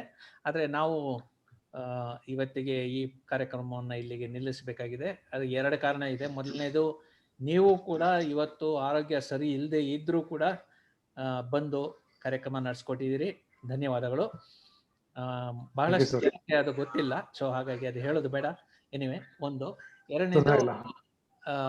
ತುಂಬಾ ಚೆನ್ನಾಗಿತ್ತು, ತುಂಬಾ ಸೊಗಸಾಗಿತ್ತು. ಯಾಕಂದ್ರೆ ನೀವು ಹೇಳಿದಾಗೆ ಈ ಬಾವಲಿಗಳಾಗ್ಲಿ ಕತ್ತಲಿನಲ್ಲಿ ಇರುವಂತಹದ್ದು, ನಮಗೆ ಗೊತ್ತಿಲ್ಲದೆ ಇರುವಂತ ವಿಷಯಗಳ ಬಗ್ಗೆ ನಮಗೆ ಯಾವಾಗಲೂ ಭಯ ಇರುತ್ತೆ. ಆ ಭಯದಿಂದ ಹೌದು, ಬರುವಂತಹ ಸಾಕಷ್ಟು ಮೌಢ್ಯಗಳು ಇರ್ತವೆ, ಅವನ್ನೆಲ್ಲ ನಿವಾರಿಸೋದಕ್ಕೆ ಸಾಧ್ಯ ಆಯ್ತು. ಇನ್ನೂ ಒಂದು ವಿಷಯ ಇದೆ, ಏನಂತಂದ್ರೆ ಹಾ. ಈ ಬಾವಲಿಗಳ ಬಗ್ಗೆ ಸೋನಾರ್ ಡಿಟೆಕ್ಷನ್ ನ ಬಗ್ಗೆ ನಾವು ಹೇಳಿದ್ವಿ, ಸೋನಾರ್ ನ್ಯಾವಿಗೇಷನ್ ಬಗ್ಗೆ ಹೌದು. ಹಾ. ಈ ಅಧ್ಯಯನಗಳು ನಮ್ಮ ದೇಶದಲ್ಲೇ ನಡೆದಿವೆ ಅಂತಂದ್ರೆ ಅತ್ಯಂತ, ಅಂದ್ರೆ ಒಂದು ಕೂದಲಿನಷ್ಟು ಸಣ್ಣ ಎಳೆಗಳಿರುವಂತ 2 ತಂತಿಯನ್ನ ನಾವು ಇಟ್ಟರೂ ಕೂಡ ಅದರ Correct. ಮಧ್ಯದಿಂದ ನುಸುಳಿಕೊಂಡು ಹೋಗುವಷ್ಟು ಅವುಗಳ ಗ್ರಹಣ ಸಾಮರ್ಥ್ಯ ಇರುತ್ತೆ. ಅಂದ್ರೆ ಎಷ್ಟು ಹೌದು. ಪ್ರಿಸಿಷನ್ ಅಂತ ಅನ್ನೋದನ್ನ ನಾವು ಹೇಳ್ಬೋದು. ಅವಕ್ಕೆ ಕಣ್ ಕಾಣೋದಿಲ್ಲ, ಆ ಇದು ಕೂಡ ಕಾಣೋದಿಲ್ಲ, ಅದು ಕೇವಲ ತಮ್ಮ ಶಬ್ದಗಳ ನೆರವಿನಿಂದ ಅದು ಮಾಡುತ್ತೆ ಅಂತ ಅನ್ನೋದನ್ನು ಕೂಡ ಅಧ್ಯಯನ ಮಾಡಿ. ಇಂತಹ ಈ ತುಂಬಾ ಹಲವಾರು ಸಂಶೋಧನೆಗಳು ನಡೆದಿವೆ, ಆದ್ರೆ ಎಲ್ಲಿ ನಡೆದಿಲ್ಲ, ಯಾವ ಸಂಶೋಧನೆಗಳು ನಡೆದಿಲ್ಲ ಅನ್ನೋದನ್ನ ನೀವು ಹೇಳಿದ್ರಿ. ನಮ್ಮ ಸುತ್ತಮುತ್ತ ಇರುವಂತಹ ಈ ಬಾವಲಿಗಳ ಜೀವನ ಕ್ರಮ ಏನು, ಅವು ಯಾಕೆ ನಶಿಸ್ತಾ ಇದ್ದಾವೆ, ಮತ್ತೆ ಅವುಗಳ ಆಹಾರ ಏನು, ಈ ಅಂಶಗಳನ್ನ ನಾವು ಪತ್ತೆ ಮಾಡ್ಬೇಕಾದ್ರೆ ಡಾಕ್ಟರ್ ಸ್ವಾಮಿ ಅವರು ಹೇಳಿದಾಗೆ ಇಲ್ಲ, ಒಂದು ಅವುಗಳ ಹಿಕ್ಕೆಗಳನ್ನ ಅಧ್ಯಯನ ಮಾಡಿ ಪರೋಕ್ಷವಾಗಿ ನಾವು ತಿಳಿಬೇಕು, ಅಥವಾ ನೀವು ಮಾಡ್ತಾ ಇರೋ ಹಾಗೆ ಅವುಗಳನ್ನ ನೇರವಾಗಿ ನೋಡಿ, ಅಥವಾ ಅವುಗಳ ಸುತ್ತಮುತ್ತಲಿನ ಪರಿಸರವನ್ನ ಅಧ್ಯಯನ ಮಾಡಿ ನಾವು ಕಲ್ತ್ಕೊಳ್ಬೇಕಾಗ್ತದೆ. ಈ ಸುತ್ತಮುತ್ತಲಿನ ಅಧ್ಯಯನವನ್ನ ಪರಿಸರ ಮಾಡೋದಕ್ಕೆ ಎಲ್ಲ ಕಡೆಯಲ್ಲೂ ರಾಜೇಶ್ ಅವರು ಇರೋದಿಲ್ಲ.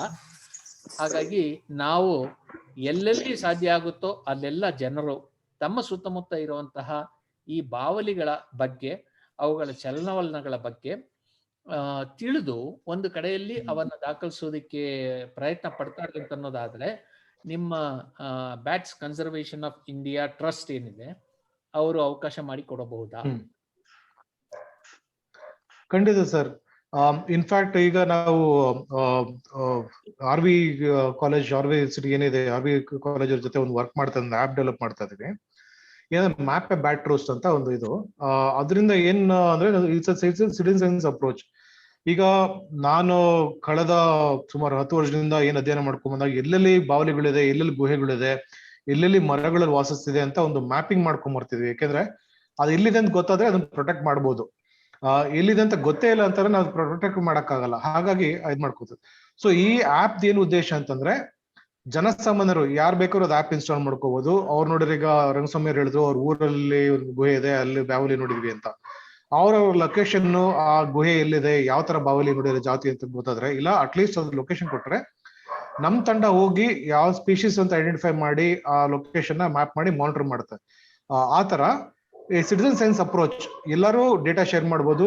ಇಲ್ಲ ಸೀರಿಯಸ್ ಆಗಿ ಯಾವ್ದೋ ಯೂನಿವರ್ಸಿಟಿ ಇರೋರು ಒಂದು ಪ್ರಾಜೆಕ್ಟ್ ಮಾಡ್ತೀವಿ, ಇಲ್ಲ ನಮ್ಗೆ ಇಂಟರ್ನ್ಶಿಪ್ ಸ್ಟೂಡೆಂಟ್ಸ್ ಗೈಡ್ ಮಾಡಿ ಅಂದ್ರೆ ಅದು ಕೂಡ ಬ್ಯಾಟ್ಸ್ ಕನ್ಸರ್ವೇಷನ್ ಟ್ರಸ್ಟ್ ಇಂದ ನಾವು ಸಹಾಯ ಮಾಡ್ತೀವಿ. ಫಾರ್ ಎಕ್ಸಾಂಪಲ್ ಈಗಾಗಲೇ ಜೈನ್ ಯೂನಿವರ್ಸಿಟಿ ಜೊತೆ ಒಂದು ಪ್ರೋಗ್ರಾಮ್ ಸ್ಟಾರ್ಟ್ ಮಾಡಿದ್ವಿ.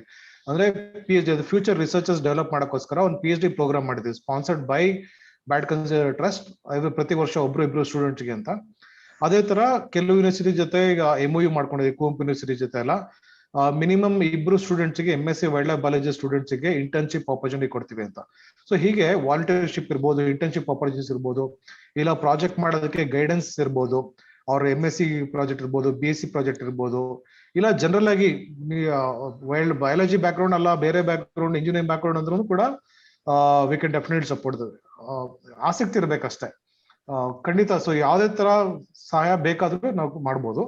ಅಫ್ಕೋರ್ಸ್ ಫಂಡಿಂಗ್ಗೆ ಎಲ್ಲಾ ತರ ಈಗ ಸದ್ಯಕ್ಕೆ ಕಷ್ಟ ಆದ್ರೂ ವಿ ಹ್ಯಾವ್ ಎ ಪ್ಲಾನ್. ಇವಾಗ ನಮ್ಗೆ ATG ಎಲ್ಲ ಬಂದಿದೆ, ಹಂಗಾಗಿ ನಾವು corporate funding, CSR funding raise ಮಾಡಕ್ ಸ್ಟಾರ್ಟ್ ಮಾಡ್ತಾ ಇದೀವಿ. ಸೊ ನಾಳೆ ಮುಂದೆ ಯಾರಾದ್ರೂ ಆಸಕ್ತಿ ತೋರಿಸಿ ಮುಂದೆ ಬಂದ್ರೆ ಖಂಡಿತ ಮಾಡ್ತೀವಿ. ಇನ್ಫ್ಯಾಕ್ಟ್ ರೀಸೆಂಟ್ ಆಗಿ ಒಬ್ರು ಅರಣ್ಯ ಇಲಾಖೆಯಲ್ಲಿ ಕೆಲಸ ಮಾಡೋಂಥವ್ರು ಕೂಡ ನನಗೂ PhD ಮಾಡೋ ಆಸಕ್ತಿ ಇದೆ, ನಿಮ್ಮ ಸಂಸ್ಥೆ ಮೂಲಕ ನಾನು ಹೋಗ್ಬೋದಾ, ಮಾಡ್ಬೋದಾ ಅಂತ, ಅವ್ರಿಗೂ ಕೂಡ ನಾವು ಎಕ್ಸ್ಟೆಂಡ್ ಮಾಡ್ತಾ ಇದ್ದೀವಿ ಸಪೋರ್ಟ್. ಧನ್ಯವಾದಗಳು ರಾಜೇಶ್ ಅವರೇ. ಬಾವಲಿಗಳ ಬಣ್ಣದ ಪ್ರಪಂಚದ ಕಾಮನ ಬಿಲ್ಲನ್ನು ನಮ್ಮ ಮುಂದೆ ತೆಗೆದಿಟ್ಟಿದ್ದೀರಾ, ಧನ್ಯವಾದಗಳು.